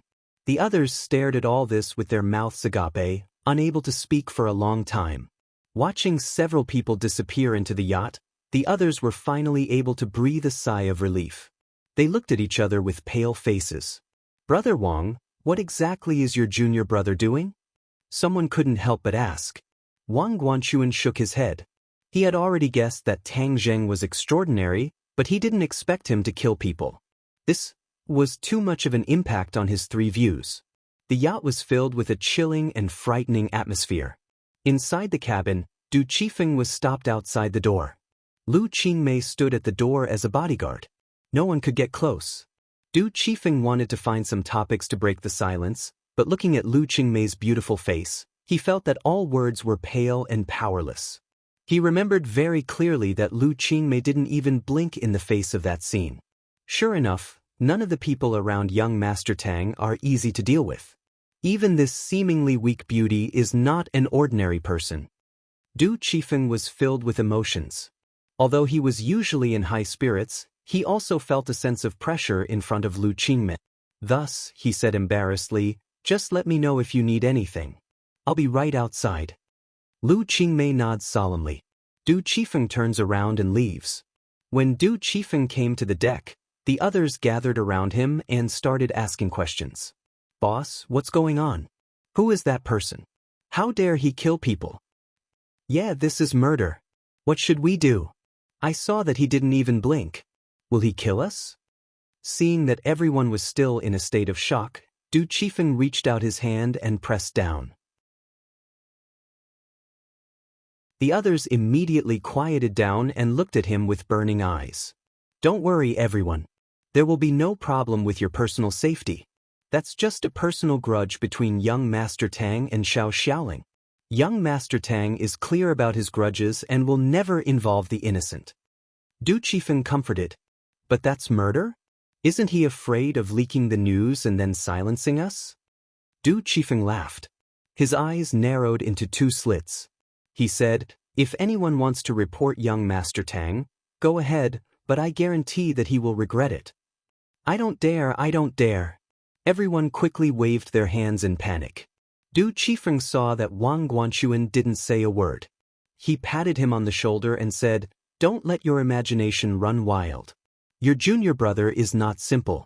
How can this wind and waves overturn his huge ship?" Wang Guanxuan suddenly raised his head, stared at Du Qifeng and asked, "Boss, what kind of person is my junior brother?" Seeing that he actually asked such a question, Du Qifeng laughed and said, "Guanxuan, you don't even know the details of young Master Tang. Alas, what can I do for you? You have a treasure mountain but you don't know it. Do you know how many people want to climb the line of young Master Tang but can't do it? This is your opportunity. Don't miss it." "What kind of person is my junior brother?" Wang Guanxuan persistently asked.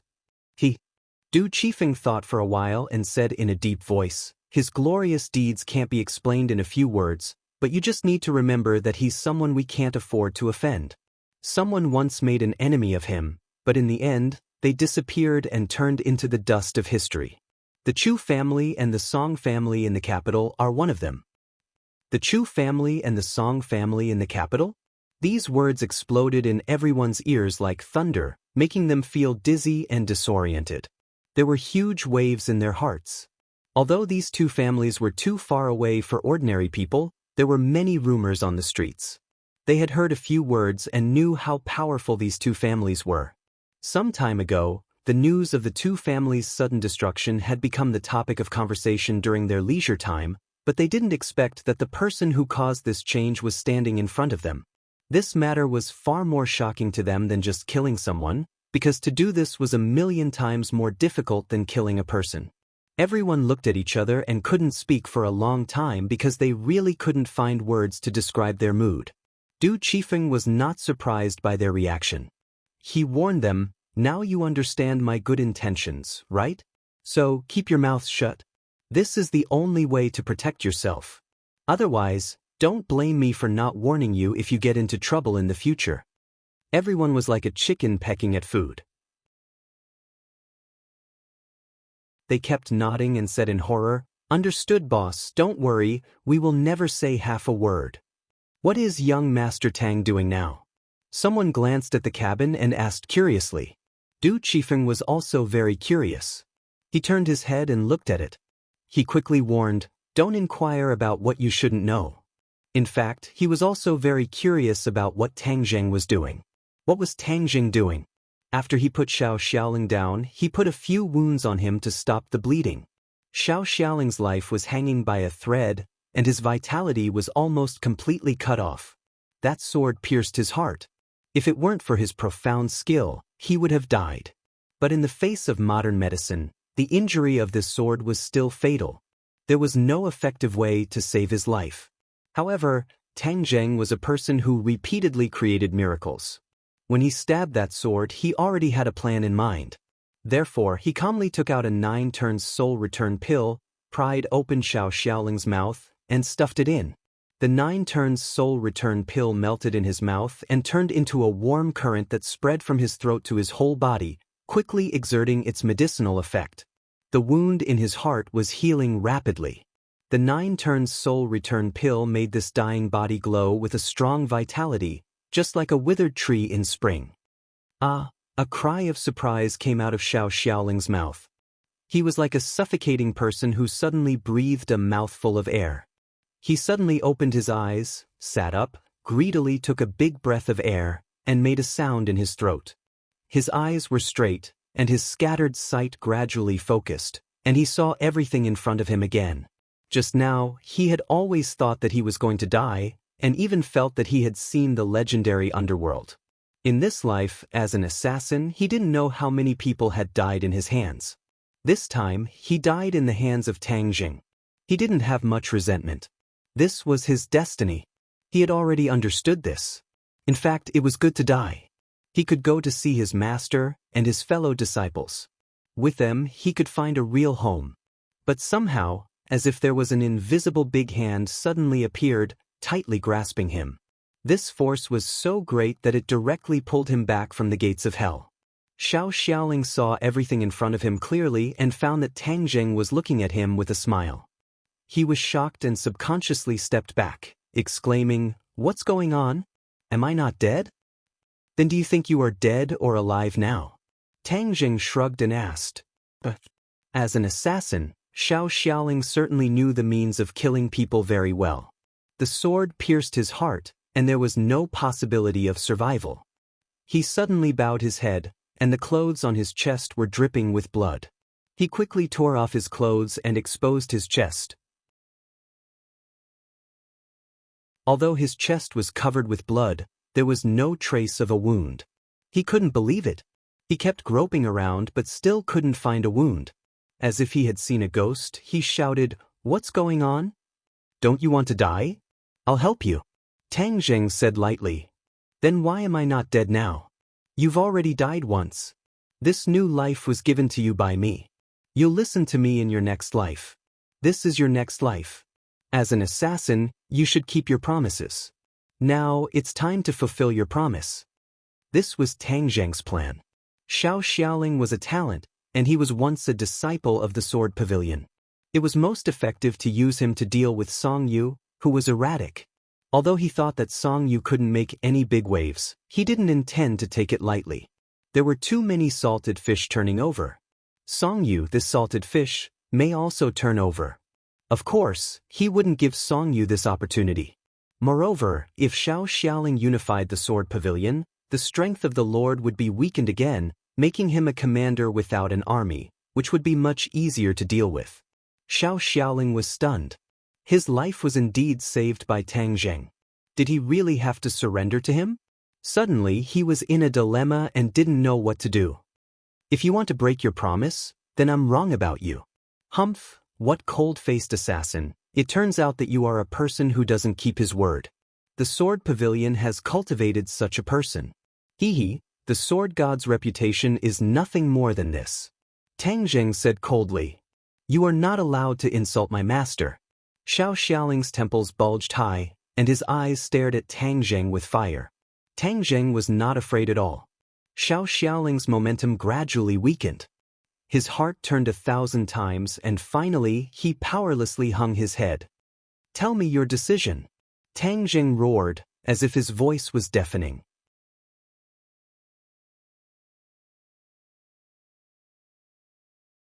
Chapter 1003.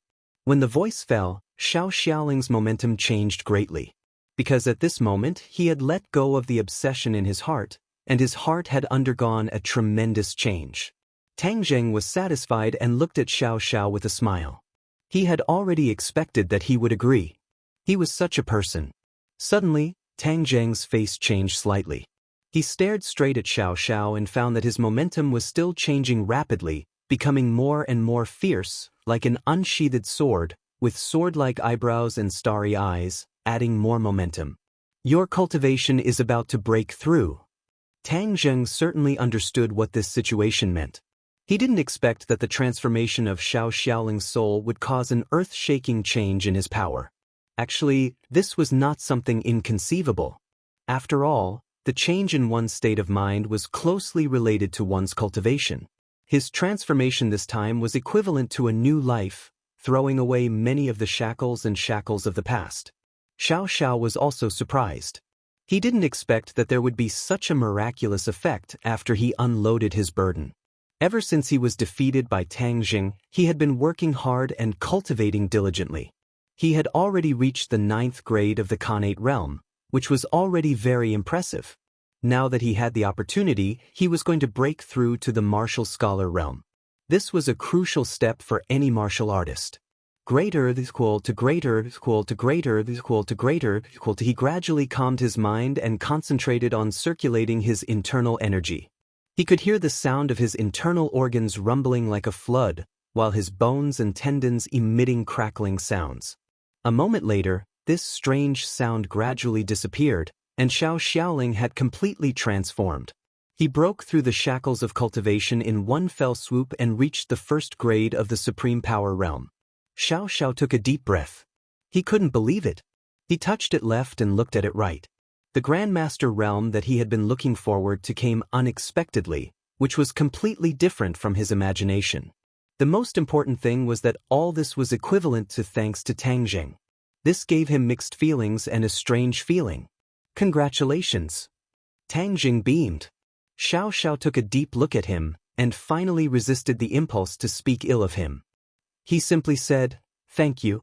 Tang Jing struck while the iron was hot. "Since that's the case, you will listen to my orders from now on. I will help you take back the sword pavilion and let you control it. In addition, let me tell you something. The Li Palace is already in my hands." "What?" Xiao Xiao recovered from the surprise and looked at Tang Jing inconceivably. "How is that possible? Nothing is impossible in this world. Even the High Lords have to avoid me. How can these organizations escape from my grasp?" Tang Jing looked as if he had already won. Xiao Zhao's cold face changed, and he didn't know how to answer. Tang Jing ignored Xiao Zhao's complicated mood and went straight out of the door, leaving him to digest this change alone. Lu Qingmei hurriedly looked over. When she saw that Xiao Xiao was safe and sound, a strange color flashed across her face. She seemed to be surprised, but then she returned to normal and asked, "How is it?" "He has already submitted to me," Tang Jing said calmly. "Oh." Lu Qingmei's face didn't change at all. In her opinion, it was really amazing that Xiao Xiao came back to life. But after all, Tang Jing was the creator of miracles, so all this was reasonable.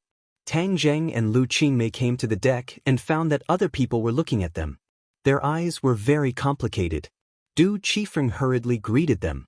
"Young Master Tang, Xiao Xiao, he? Do you care about him?" Tang Jing asked with a smile. Du Qifeng's heart was cold. He didn't know what this meant. He hesitated for a moment and said truthfully, "To tell you the truth, Xiao Xiao once saved my life, so I really care about him. If he heard what you said, he would be very pleased." Du Qifeng's heart was already dead. How could he hear these words? He smiled bitterly. "Young Master Tang, you flatter me. May I ask what else you want me to do?" Tang Jing was also not polite. He asked straightforwardly, "When are we going to explore the sea?" Du Qifeng said, "There is still some distance to the shipwreck. I estimate that after a night's rest, we will arrive tomorrow. It is in the high seas. No one has jurisdiction over it." "So that's how it is. I thought it was in the nearby sea." "Young Master Tang, take a night's rest. We will arrive tomorrow. You can also take the opportunity to enjoy the beautiful sea view." Du Qifeng was indifferent. So many things had happened just now, but he could talk and laugh. He was really not an ordinary person. Ah! Suddenly, a high-pitched scream interrupted Du Qifeng. "Look at him!" Everyone's attention was attracted by this scream. Following his gaze, many people were so frightened that they staggered and almost fell into the sea. "Ghost, there are ghosts!" Someone screamed. The atmosphere suddenly dropped to ice, making people shudder. Xiao Xiao stood at the cabin door and looked at everyone curiously. After listening to the scream, his brows subconsciously wrinkled, and he looked more and more cold and ferocious. "Ghost!" Finally, Someone couldn't bear it. He turned over and jumped off the yacht. With a plop, he fell into the sea and swam away. Du Qifeng and Wang Guanchuan were also really shocked. They looked at Xiao Xiao with pale faces and hurriedly hid behind Tang Jing. In an instant, other people also followed suit and hid behind Tang Jing, shivering. Their bodies and minds were filled with fear. Xiao Xiao walked towards the crowd without saying a word. Suddenly, screams rose into the sky. Some people heard the sound of teeth chattering. Some people's legs were soft and they directly collapsed on the deck. Young Master Tang, you should stop him. You are so powerful. You can definitely stop him. Du Qifeng pleaded with fear. Tang Jing asked with a smile, why should I stop him? Because he is a ghost. Du Qifeng secretly glanced at Xiao Xiao and quickly retracted. No matter how much experience he usually had, how calm he was in the face of danger, in the face of this supernatural phenomenon, he would still feel fear from the bottom of his heart. Puchi. Lu Qingmei couldn't help laughing. The arc of Tang Jing's mouth was getting bigger and bigger.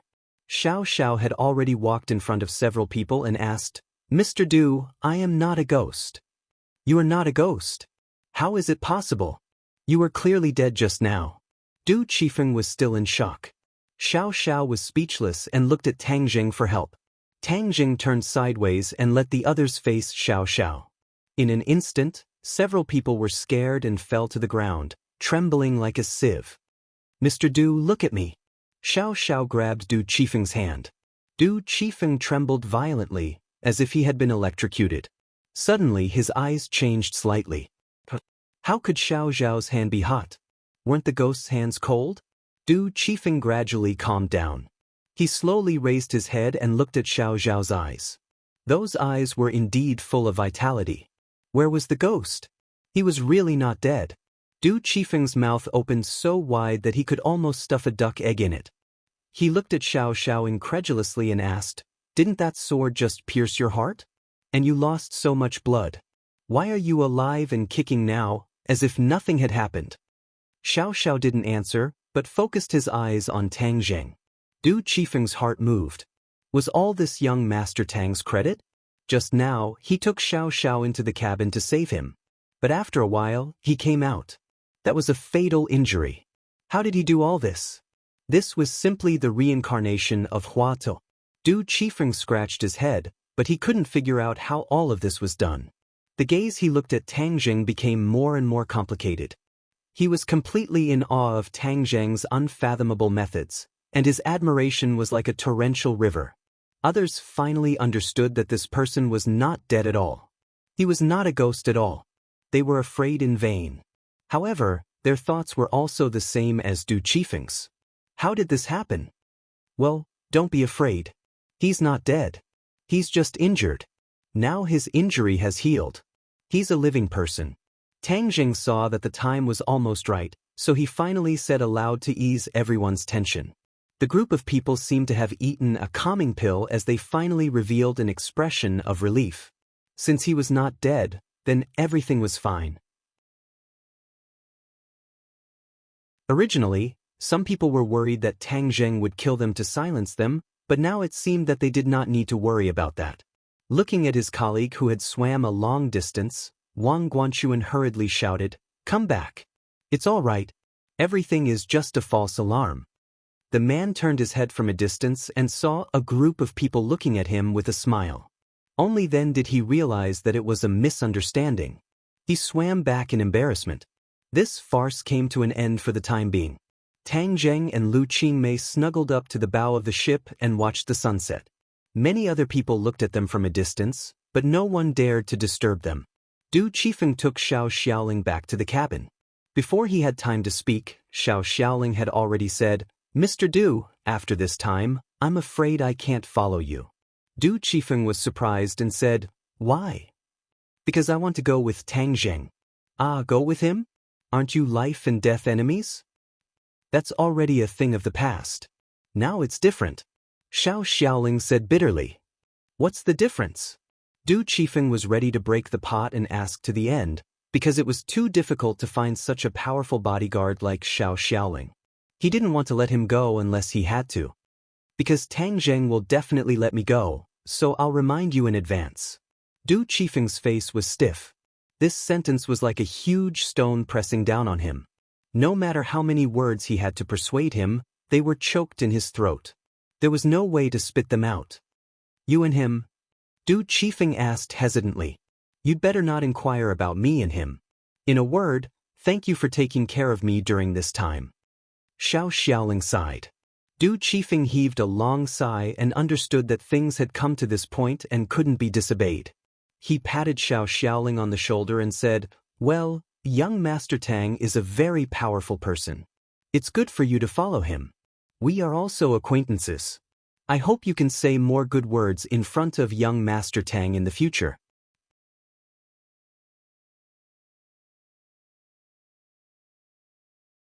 Chapter 1004. The sky was high and the sea was wide. The sun shone on the surface of the sea. The yacht's engine had been turned off. It floated on the surface of the sea and arrived at the shipwreck site. Everyone was busy. They put on their diving suits and put down the small submarine. This small submarine was specially used for scientific research. It could seat about 10 people. Lu Qingmei also put on her diving suit. Her curvaceous body was clearly visible. Many people quietly looked at her and quickly looked away. There was no doubt that Lu Qingmei was a flower among thousands of grasses. She was indeed very attractive. Brother M, you really don't want to change your diving suit? The water pressure below is not small.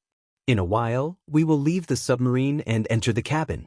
It will be very dangerous if we don't have a diving suit to resist the water pressure. Wang Guanchuan advised. Tang Jing smiled and shook his head.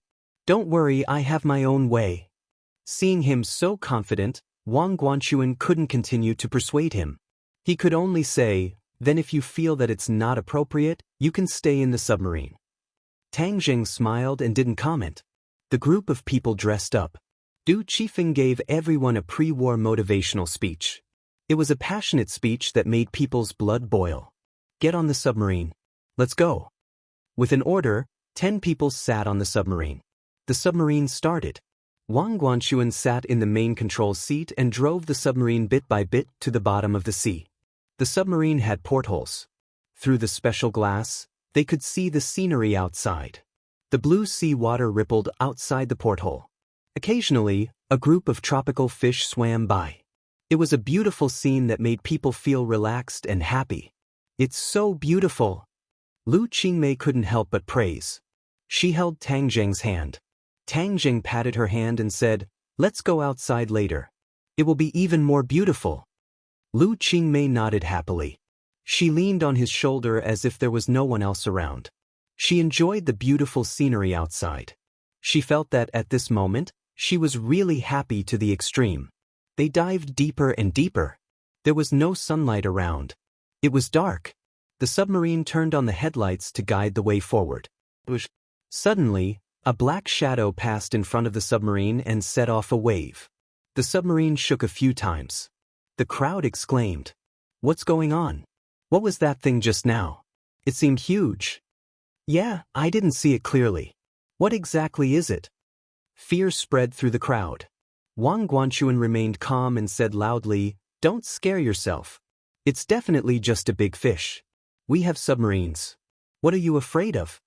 Bang. As soon as he finished speaking, a loud sound rang out. The submarine shook violently and fell straight down. Ah! Screams rose and fell one after another, as if they were competing in a high-pitched competition, each scream louder than the last. Wang Guanchuan hurriedly steadied the submarine, but the group was trembling with fear. The last time they had dived, it had been very smooth, but they had never encountered such a strange thing. Could it be a ghost? A lot of people must have died in this sunken ship and turned into vengeful spirits, coming to claim our lives, just like in the movies. You've watched too many horror movies. Wang Guanchuan said snappily. What exactly is that? Everyone looked at each other. Just now, they were highly nervous and their hearts were filled with fear. How could they have seen clearly what had happened? Lu Qingmei subconsciously held Tang Zheng's hand tightly. He patted her shoulder and comforted her, Don't be afraid. It's not a vengeful spirit. Besides, even if it is something like that, I have a way to deal with it. He was a man who had been to the ghost festival. How could he be afraid of vengeful spirits? He raised his voice and explained, "Everyone, don't panic. It's not a vengeful spirit.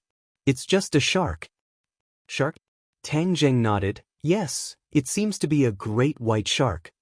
How could people who had been in the sea not understand the power of sharks, especially this great white shark?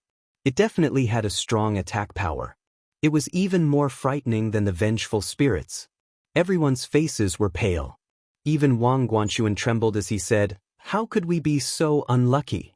The last time we came down, we didn't encounter any sharks. We need to quickly go back. If we are targeted by a great white shark and we don't have any defensive power, we will definitely die." Hearing his words, Tang Jing speechlessly rolled his eyes. Was he directly ignoring him? He coughed to attract everyone's attention. Then he calmly said, "Actually, sharks really aren't scary. They are easy to deal with." How is that possible? Every year, a lot of people die in the mouth of sharks. Yes, they will be easy to deal with. These people were really scared by the name of the great white shark. That's for others. For Tang Jing, sharks are a piece of cake. Lu Qingmei didn't want to see her beloved be looked down upon, so she argued. Really? Everyone seemed to have grasped at a life-saving straw. I will go out and deal with the sharks. You guys continue to dive. I will come later. Tang Jing said lightly. Seeing that he was so casual, everyone looked at him nervously. Tang Jing had already stood up from his seat. Be careful. Lu Qingmei affectionately pinched him and reminded him. Tang Jing smiled and nodded. He got out of the submarine and was met with a bloody mouth. 2 rows of white teeth attacked him and bit down on his head. Bang! He casually threw out a punch and his fist directly hit the teeth. With a crack, the teeth broke. The great white shark was in pain. It suddenly turned around and swept its tail at Tang Zheng. It was like an iron fan sweeping over, causing a large wave. Bang! With another simple punch, the great white shark's tail turned into a bloody mess. Tang Jing leaped. Although he was in the deep sea, to him, it was as if he was on land. Bang bang bang. Punch after punch, every punch landed on the great white shark's body. Traces of blood seeped out. Tang Jing exclaimed. He was very clear about the power of his fist. It was enough to break through stone, but when he hit the great white shark's body, it did not completely break through the defense of its fish scales. This was not normal. Since when did the great white shark have such a strong defense? The great white shark's eyes stared straight at Tang Jing. It was filled with anger and bloodthirsty killing intent. Its eyes contained too many things. It was like the eyes of a living person. It was poles apart from ordinary animals. Tang Jing could not help but frown. This great white shark was strange and definitely not ordinary. The great white shark was not afraid. Instead, it smelled its own blood and went completely berserk. With a swing of its tail, it crazily bit at Tang Jing. Shua! The War Soul Sword appeared in Tang Jing's hand. With a slash of the sword, the seawater automatically split into 2. The sword light ruthlessly slashed at the great white shark's head. With a poochie sound, the sword light passed through its body. A large amount of blood surged out. The great white shark was split into 2 halves. In front of the War Soul Sword, all of the great white shark's defenses collapsed. The great white shark's corpse quickly sank to the bottom of the sea. Tang Jing took a deep look and chased after the submarine. His eyes became darker and darker. He could not even see his fingers. He crossed his fingers and snapped his fingers. A ball of true fire emerged from his fingertips. This ball of true fire was not afraid of the seawater. It continued to burn, illuminating the path ahead. A moment later, he finally saw the submarine in the distance. However, he was quickly attracted by a huge silhouette beside it. It was as if a small mountain range was lying at the bottom of the sea. Most of it was covered by sand. This was the battleship. Hey, I finally saw you. I'm very curious about what's inside. Tang Jing muttered to himself and swooped down. There was no one in the submarine. The others must have entered the battleship. On the surface of the battleship, there were many messy footprints. He lowered his center of gravity and stood on the ship. He took a step forward and chased after it. As expected, there were a few cannons on both sides of the deck. It was just that they had long been corroded by the seawater and were covered in rust. He walked straight into the cabin. The cabin was even darker and gloomier. If an ordinary person were to come here, they would probably walk away. He looked left and right but did not see anyone else. The structure of the battleship was extremely large and complicated. He did not know where they had gone. Tang Zheng simply walked and observed his surroundings. He did not know much about battleships, so he could not tell what era it was from. However, there was no doubt that in ancient times, such a battleship was definitely the king of the sea. What kind of strong enemy could make such a battleship sink into the sea? He could not help but think of the treasures that Wang Guanchuan had mentioned. How could there be so many treasures on a battleship? All of these mysteries were like a large net covering him, causing him to be puzzled. Suddenly, a place on the wall of the cabin attracted his attention. He immediately went over to take a closer look. There were actually a few scratches, as if they were made by sharp claws. The shipyard was made of steel, so to be able to leave scratches on it showed how powerful the claws were. Tang Zheng was shocked and thought that it was strange. These scratches must have been left after the battleship fell silent. Otherwise, how could a battleship tolerate such scratches? However, in the depths of the vast sea, what could leave such scratches on a battleship? This was completely abnormal. Tang Zheng scratched his head, puzzled. He took a few more steps forward and saw some more scratches. However, some of the scratches were covered by sand. If he did not pay attention, he would not have noticed them. This meant that these scratches were not made at one time, but over several periods of time. Could there be some kind of monster in the deep sea? However, the claws of ordinary things could not be so sharp. For a moment, Tang Zheng could not figure out what was going on. Suddenly, a cry of surprise attracted Tang Zheng's attention. This cry was very weak. If not for Tang Zheng's extraordinary hearing, he would have ignored it. Oh no, could they be in danger?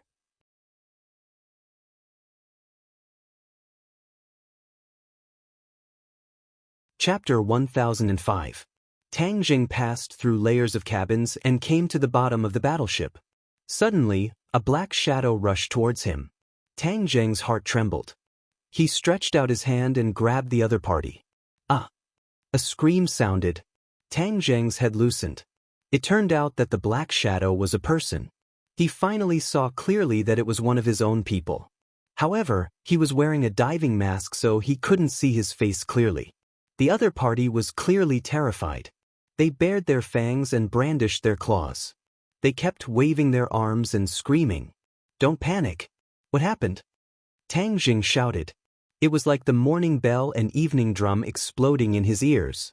The other party was stunned and finally regained his composure.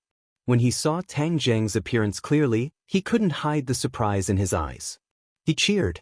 "Young Master Tang, it's you. Quickly go and save people. We are in danger." "But just ahead, there are monsters." The voice came from the diving mask. It sounded a little dull. It made people's hearts fall to the bottom. "You go back to the submarine first," Tang Zheng warned, and with a sound like a fish, he drew a white wave in the sea and disappeared in front of them. When he stepped through a cabin door, he finally saw everything in the cabin clearly. There were lights on. Although it was a little blurry, he could still see clearly. This cabin was very large. In the middle, there were 10 or so big boxes. Next to the boxes, there were piles of white bones. They were human skeletons. A few people were hiding in the corner. Some people were lying on the ground. It was unknown whether they were dead or alive. Only one person was standing in front of the wooden box, looking around vigilantly. In the darkness, there seemed to be a great danger lurking. Sister Mei. Tang Zheng recognized that person at a glance. It was Lu Qingmei. He was relieved. As long as she was fine, he hurriedly went to greet her. Suddenly, a black shadow jumped out from the darkness behind him. Its sharp claws directly scratched his back. "Tang Zheng, be careful!" Lu Qingmei shouted in fright. Tang Zheng's head trembled. He didn't even turn his head as he coldly snorted. I want to see what kind of monster actually dares to sneak attack me. Without even turning his head, he swung his sword backward. With a whoosh, sword light filled the space behind him, and with a purng, it slashed down on the opponent's claws, creating circles of ripples that spread out in all directions. Those who were close to him fell to the ground one after another, crying out in alarm. The monster scurried away and hid in the darkness again.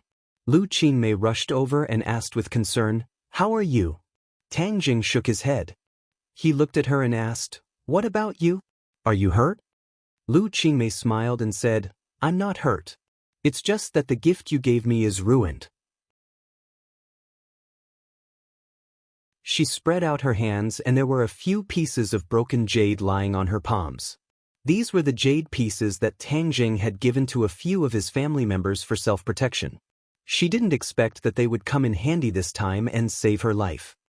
"It's okay. I'll give you a new gift when we get back. It's a deal." Lu Qingmei beamed with joy. "How are the others?" "They're not hurt. They're just scared out of their wits." Lu Qingmei said. Tang Jing secretly nodded and breathed a sigh of relief. He looked at the darkness around him and asked, "Do you know what kind of monster it is?" "I don't know. But it's a reptile. It looks like a big dog with a long tail. It's very cunning and very powerful. If you're hit by its claws, you'll definitely suffer a lot." Lu Qingmei said while pointing to the ground. The steel deck was scratched by the sharp claws and there were several huge cracks. "It has 4 legs and a long tail." Tang Jing frowned. A light flashed in his mind as he thought of the skeleton. Wasn't it very similar to this? There was also that extraterrestrial creature in the crystal. Could it be that there was a fish that escaped the net in the deep sea? Was that monster the mysterious extraterrestrial creature? Thinking of this, Tang Jing was surprised and excited. If it was really an extraterrestrial creature, then he must capture it alive. He had always wanted to study extraterrestrial creatures, but that guy was in the crystal and he had no way to do so. Now that there was a ready-made one, he certainly couldn't miss it. He didn't know how strong the extraterrestrial creature was, so he looked at the others and wanted to ask Lu Qingmei to take the others away. But then he thought of how many extraterrestrial creatures there were. He didn't know at all. If they met on the way out, wouldn't they be walking into a trap? Thinking of this, he quickly said, "Everyone gather together. Don't be afraid. I'll protect your safety." Just as his voice fell, he heard a person scream and was dragged into the darkness with a whoosh. Immediately, the others were scared to the point of rolling and crawling, rushing to Tang Zheng's side. "Protect them. I'll go save them." Tang Zheng shouted loudly and also rushed into the darkness. The true fire in his hands illuminated the darkness, and he saw that person being lifted high up in the air. With a leap, he rushed towards that person. A strong wind swept towards Tang Zheng's head. He quickly raised his sword and ding-dang made a sound. Sparks flew in all directions as a huge vibration force came from his palm. He finally saw clearly that it was a tail. This tail was actually able to contend with the battle soul sword without any damage. It was really extraordinary. He also finally saw the other's appearance. It was exactly the same as the extraterrestrial creature in the crystal. It was just that its body was slightly smaller. However, its pair of eyes seemed to be magical, as if it could suck in a person's soul. For eyes met. The monster also saw Tang Jing clearly. Its eyes flashed with an ominous glint. It opened its mouth and roared at Tang Jing, letting out a sharp cry. Tang Jing coldly snorted. He was not intimidated by the other's eyes. The battle soul sword in his hand trembled and the sword light rushed towards the claws. The extraterrestrial creature had already experienced the power of the battle soul sword and quickly let go of its claws. The man escaped and screamed as he fell from a high place. Tang Zheng flew up and caught the man. He then threw him into the distance and steadily landed in the crowd. The extraterrestrial creature did not run away. Instead, it stared at Tang Zheng. For eyes met, neither was afraid of the other. The extraterrestrial creature bared its teeth and roared at Tang Zheng. Tang Zheng coldly smiled and hooked his finger, saying, "Come, let me see how much weight you have. Don't disappoint me." If you are too weak, then the sky beyond heaven will disappoint me. What? The extraterrestrial creature roared. The sound waves pushed the seawater forward. Tang Jing casually slapped out, and the surging power of his palm counteracted the power of the seawater. A black shadow flashed. The extraterrestrial creature had already followed the seawater and rushed over. Tang Jing also rushed up. One man and one beast immediately fought, setting off stormy waves. Boom, boom, boom.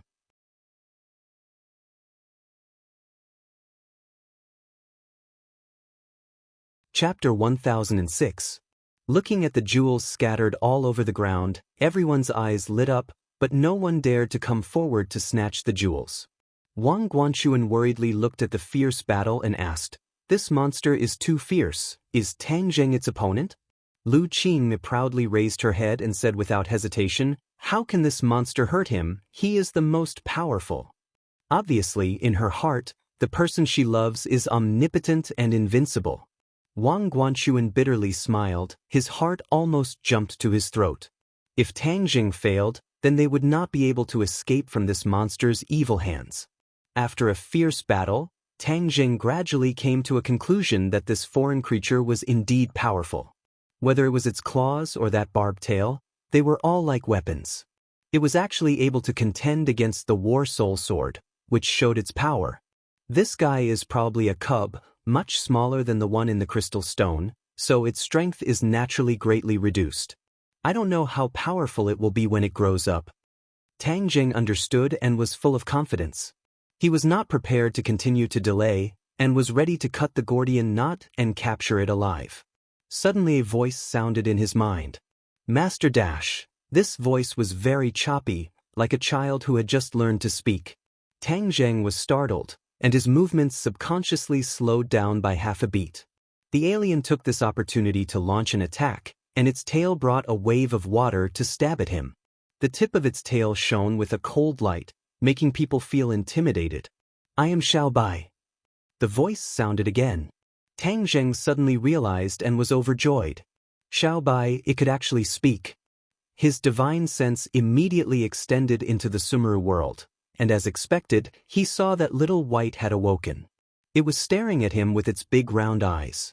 Its appearance didn't change much, except that there was a clump of fiery red hair on its forehead, which was very different from the rest of its snow-white hair. It was very conspicuous, like a burning flame. "Xiao Bai, you are finally awake." "Master, let me deal with it." Xiao Bai took the initiative to volunteer. Tang Jing's head shook. It could still sense the outside world in the Sumeru world. This kind of thing has never happened before. It seems that after this evolution, its power has greatly increased. With a thought, Xiao Bai appeared beside him. The tail of the creature just happened to stab over, and Xiao Bai slowly stretched out its claws, like a cynical person, as if it did not put the sharp tail in its eyes at all. The others did not understand how a puppy-like animal appeared out of thin air. Looking at its small body, there was no way to compare with the monster. It would definitely be directly pierced by the tail. However, in the next second, they were all stunned. That furry little paw actually grabbed the sharp tail, and the tail's attack came to an abrupt halt. The scene froze, and they looked at the scene in disbelief. This scene was so unreal, like a dream. "Bad guy, how dare you hurt my master?"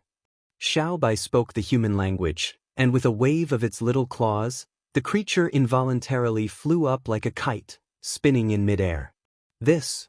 Looking at this scene, the others trembled in their hearts. Wasn't the monster very powerful?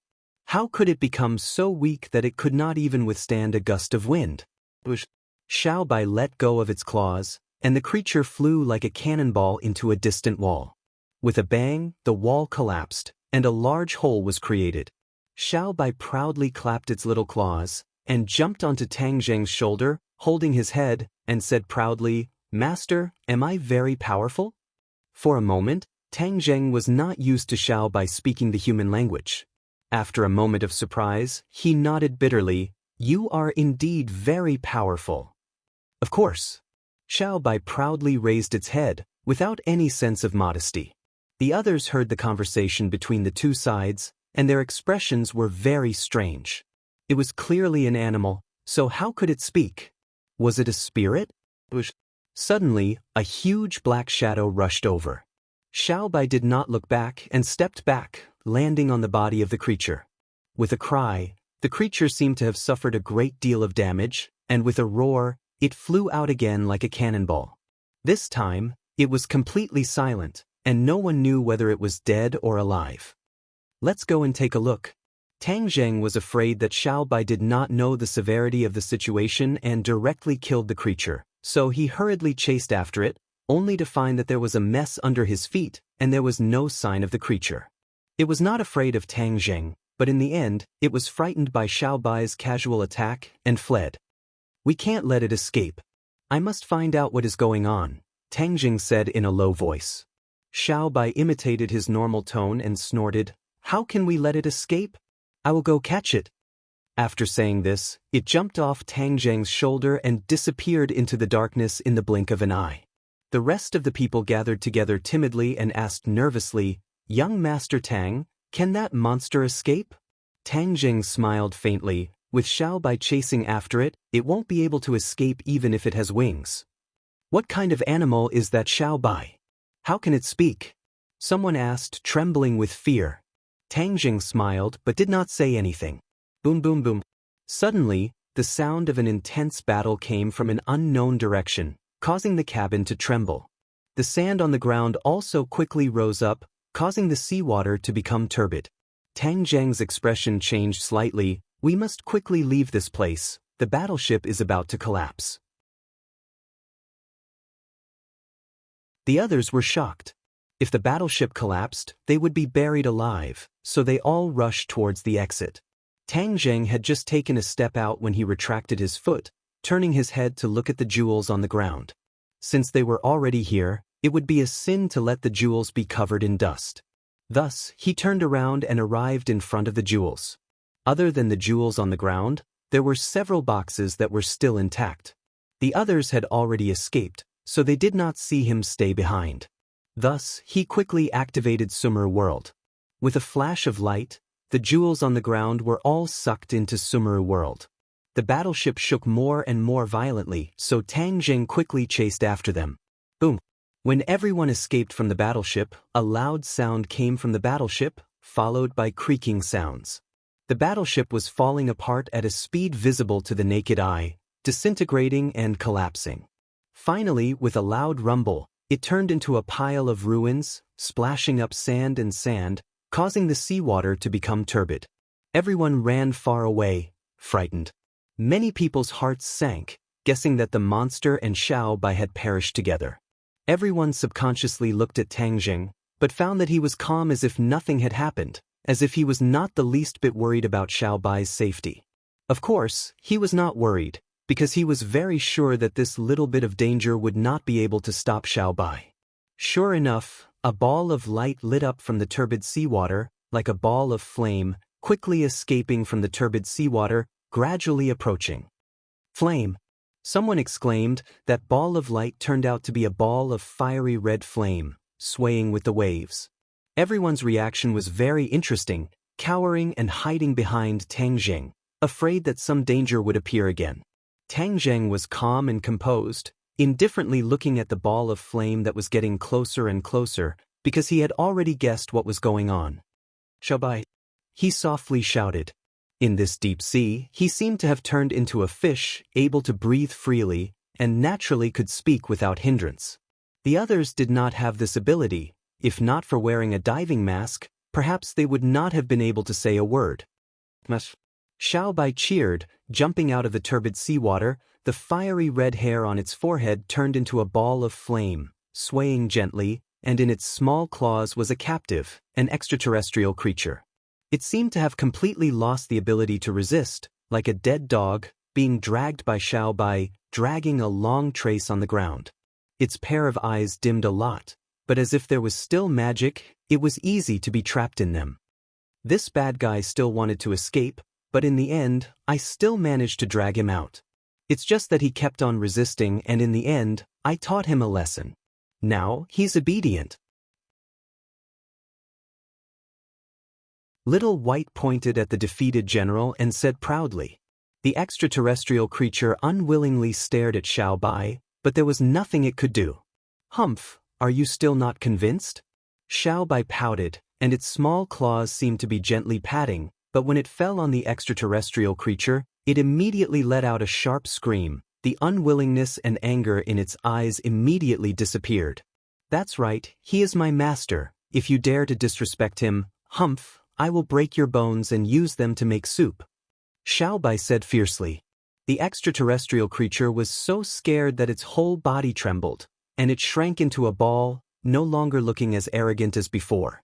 Tang Zheng had seen Xiao Bai's deeds of taming the thundercloud beast, and knew that its small body contained a lot of power, so he was not surprised. The others looked as if they had seen a ghost, and their worldview was completely turned upside down. Master, what are you going to do with it? Xiao Bai asked. Tang Zheng thought for a while, staring straight at the extraterrestrial creature. It glared at him fiercely, but when it saw Xiao Bai's eyes, it quickly lowered its head in fear. Looking at its funny appearance, Tang Zheng could not help laughing. It seems to be very human, but I don't know if it can speak. The extraterrestrial creature growled twice. It's useless to just roar. If you can't speak, how can I know what happened in the past? Tang Zheng said in distress. The extraterrestrial creature turned its head directly, ignoring Tang Zheng. Suddenly, a claw slapped its head, and it cried out in pain. Xiao Bai raised its small claws and threatened, I told you, don't be disrespectful to my master, or I will deal with you cruelly and roast you. As it spoke, the flame on its forehead jumped more violently. The extraterrestrial creature was so scared that it shook its head quickly. Obviously, from its black and smoky appearance, it must have suffered a great loss from the flame and was very afraid.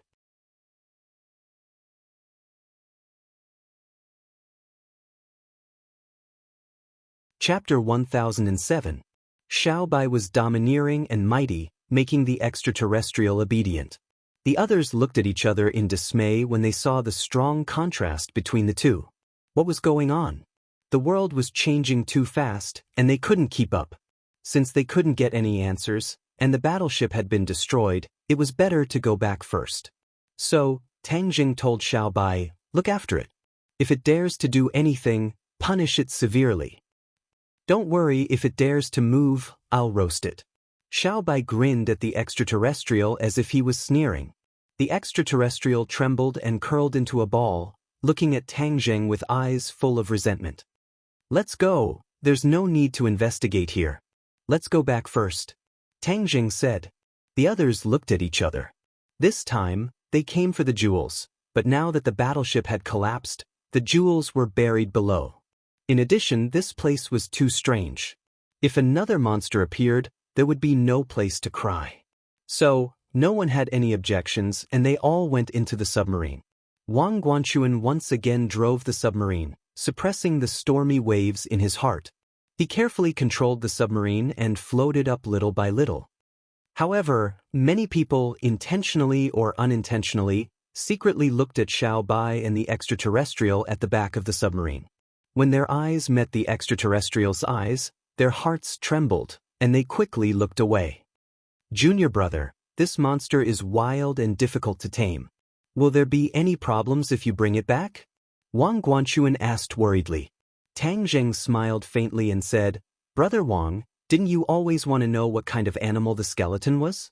Now that it's standing in front of you, can't you recognize it?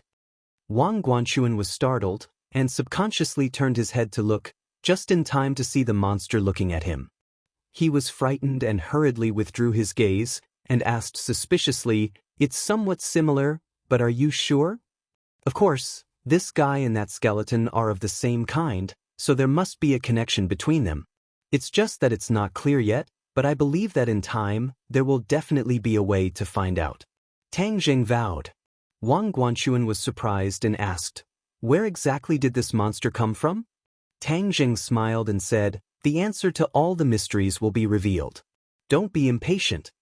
Seeing that he couldn't get any answers, Wang Guanchuan temporarily dismissed the idea of getting to the bottom of things and focused on driving the submarine. Moments later, the submarine finally surfaced from the water. Du Qifeng, Xiao Xiaoling, and the others hurriedly greeted them. When they saw that this group of people was slightly embarrassed and empty-handed, they asked, "What happened below?"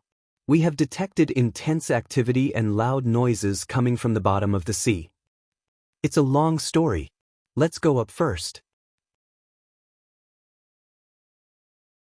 Wang Guanchuan sighed faintly, and the others boarded the yacht one after another. When it was Tang Zhang's turn, Du Qifeng and others suddenly found that there were two more animals around him, one small and one big. Xiao Bai was loved by everyone, and the other was born very fierce. Many people screamed and subconsciously retreated. Even Du Qifeng took a step back to stabilize his body. He asked in shock, "This is..." Tang Jing smiled and comforted him, "Mr. Du, don't panic. This is the phantom you met at the bottom of the sea before, and now we have caught it alive." Everyone's eyes fell on the extraterrestrial creature. Aware of everyone's gaze, it immediately let out an angry roar, scaring the others to scream and retreat again and again. Even Xiao Xiaoling subconsciously stood in front of Du Qifeng to protect him. "I told you not to roar, you didn't listen." Xiao Bai patted the top of the extraterrestrial creature's head with a claw. It shrank its neck and looked at Xiao Bai in fear. It made a whining sound, as if it was protesting. Xiao Bai snorted coldly and patted it twice. It completely lowered its head and no longer had any temper. Du Qifeng and others stared at this scene blankly. They couldn't figure out the situation at all. Wasn't this monster supposed to be very powerful? How could it be bullied by such a little thing, and it didn't even fight back when scolded? Du Qifeng asked with trepidation, "Young Master Tang, what kind of monster is this?" Tang Jing smiled and didn't answer. He just said, "Don't be afraid. It won't hurt anyone now." Everyone was skeptical, but when they saw the monster's obedient appearance, their hanging hearts slowly returned to their chests. Suddenly, their eyes focused on Xiao Bai. They were shocked and their faces became even paler. Because just now they heard it speak human language, and it could beat and scold the monster at will. Wasn't this more powerful? "It's a monster!" Some people screamed as if they woke up from a dream and hurriedly retreated. Voila! The crowd retreated like a receding tide, looking at Little White in fear and unease. Xiao Bai glanced at the crowd contemptuously, curled his lips and said, "You're really ignorant. You're so easily scared." After that, he walked a few steps forward. Many people were scared and hid in the corner, tears almost coming out of their eyes. Only a few people who went into the sea together were calm. There was a bitter smile on their faces. They were scared and numb. "Xiao Bai, don't mess around." Tang Zheng hurriedly stopped him. Otherwise, if this little guy spat out a mouthful of fire, it would scare them even more. Xiao Bai pouted and said discontentedly, "They're too stupid and timid." After that, with a kick of his hind legs, he rode on the back of the extraterrestrial creature. It wanted to break free from Xiao Bai, but its whole body stiffened and it stopped moving. Obviously, it was scared of Xiao Bai. Little White patted its head and said, "Let's go. Let's walk around the ship and see if there's anything fun." The extraterrestrial creature's eyes were full of grievances and unwillingness, but there was nothing it could do. It could only obediently walk with its four limbs. Xiao Bai rode on its back majestically.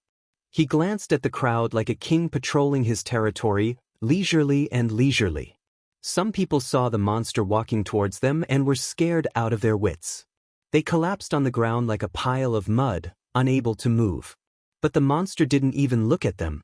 It looked straight ahead and walked past them into the cabin. Instantly, the people in the cabin were thrown off their feet, and it was a complete mess. Sharp cries of alarm sounded out, and one by one, they rushed out as if they were fleeing, screaming incessantly. Tang Jing didn't know whether to laugh or cry. Xiao Bai's style of doing things was unique and incredible. He could only wipe its ass and keep comforting it, "Don't panic, don't be afraid. They won't hurt you. You can treat them as ordinary animals." Everyone was trembling with fear. Although they lamented in their hearts how could they be ordinary animals, they still had to hold back their palpitations and cheer themselves up to not completely fall down. After such a farce, most people returned to the cabin to rest with lingering fear. Tang Jing, Lu Qingmei, Du Qifeng, Wang Guanchuan and Xiao Xiaoling stayed, facing the sea breeze. Du Qifeng took the lead to break the silence and asked what happened at the bottom of the sea. Wang Guanchuan recounted the experience at the bottom of the sea in detail. Wang Guanchuan and Xiao Xiaoling listened with surging emotions. Especially when the monster appeared, their hearts couldn't help but lift. Xiao Xiaoling was an assassin. He was the most sensitive to danger. Just now, he felt this innate danger from the monster and knew that it was not a good thing. As for Little White, he didn't feel too strongly about it. It was as if it really was a little thing that didn't pose any threat. However, he knew that this was all an illusion. Xiaobai was the most powerful. Otherwise, the monster, who was difficult to train, would not bow to him. He subconsciously looked at Tang Jing, saying that none of the people or animals around him were simple. If he really underestimated him, he would be a complete fool. Du Qifeng asked curiously, how did Xiaobai subdue the monster? Wang Guanchuan glanced at Tang Jing and said, we didn't see it with our own eyes. We just saw the result. Du Qifeng felt a little regretful. He turned his eyes and asked, those treasures are buried in the ruins of the battleship. Is there any way to dig them out?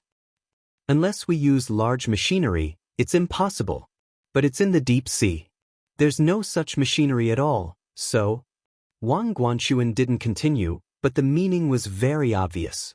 Those treasures would be buried in the sea forever. Du Qifeng sighed. He was very disappointed. He was a businessman. Exploring the sea floor was to find treasures. Now that the cooked duck flew away, how could he not be disappointed? Tang Jing's face didn't change. Those treasures were ownerless. Those who could get them would get them. Taking them away himself was not without morality. Moreover, if he hadn't followed them this time, he was afraid that everyone who had just gone to the sea would have been doomed. It could be regarded as saving their lives. Young Master Tang, what are the origins of that monster and your pet? Why are they so extraordinary? Du Qifeng put down the matter of the treasures. He was filled with endless interest towards those two fellows. Tang Jing chuckled and said, Director Du is very knowledgeable. You should have heard of monster beasts before, right? Du Qifeng was suddenly startled. He was not unfamiliar with this term. He had heard rumors about monster beasts from many sources and knew how powerful they were. Seeing Tang Jing directly state the identities of those two fellows, all of his curiosity disappeared. Monster beasts were not something he could provoke. He also couldn't have any ideas about them.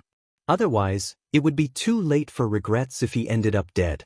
He smiled bitterly at Tang Jing and said, I see. I understand. What does young Master Tang plan to do next? Let's go back. Tang Jing said, Okay, no problem. I will arrange it now. When we go back, I would like to invite young Master Tang to do me the honor. It was fate that brought us together. This time, I am indebted to young Master Tang for saving so many of my employees. I should thank young Master Tang for giving me this opportunity. Du Qifeng said sincerely. Tang Jing hesitated for a moment, but still agreed. He had gained a lot this time. It was also thanks to Du Qifeng. He obviously had something to ask of him. Since that was the case, there was no harm in listening to his request. Night fell. The yacht sailed across the sea. The dark clouds in the sky were getting darker and closer. It was as if a storm was coming. Suddenly, a black shadow flew over from the horizon and landed on the deck without a sound. You're tuning in to the Passion Pages YouTube channel. We're so grateful for your support and don't forget to subscribe to join us on this incredible journey through captivating stories. Your generosity through donations truly makes a world of difference, as it's the primary source of revenue that allows me to expand and enhance this channel for you. Thank you from the bottom of my heart for being a part of this adventure.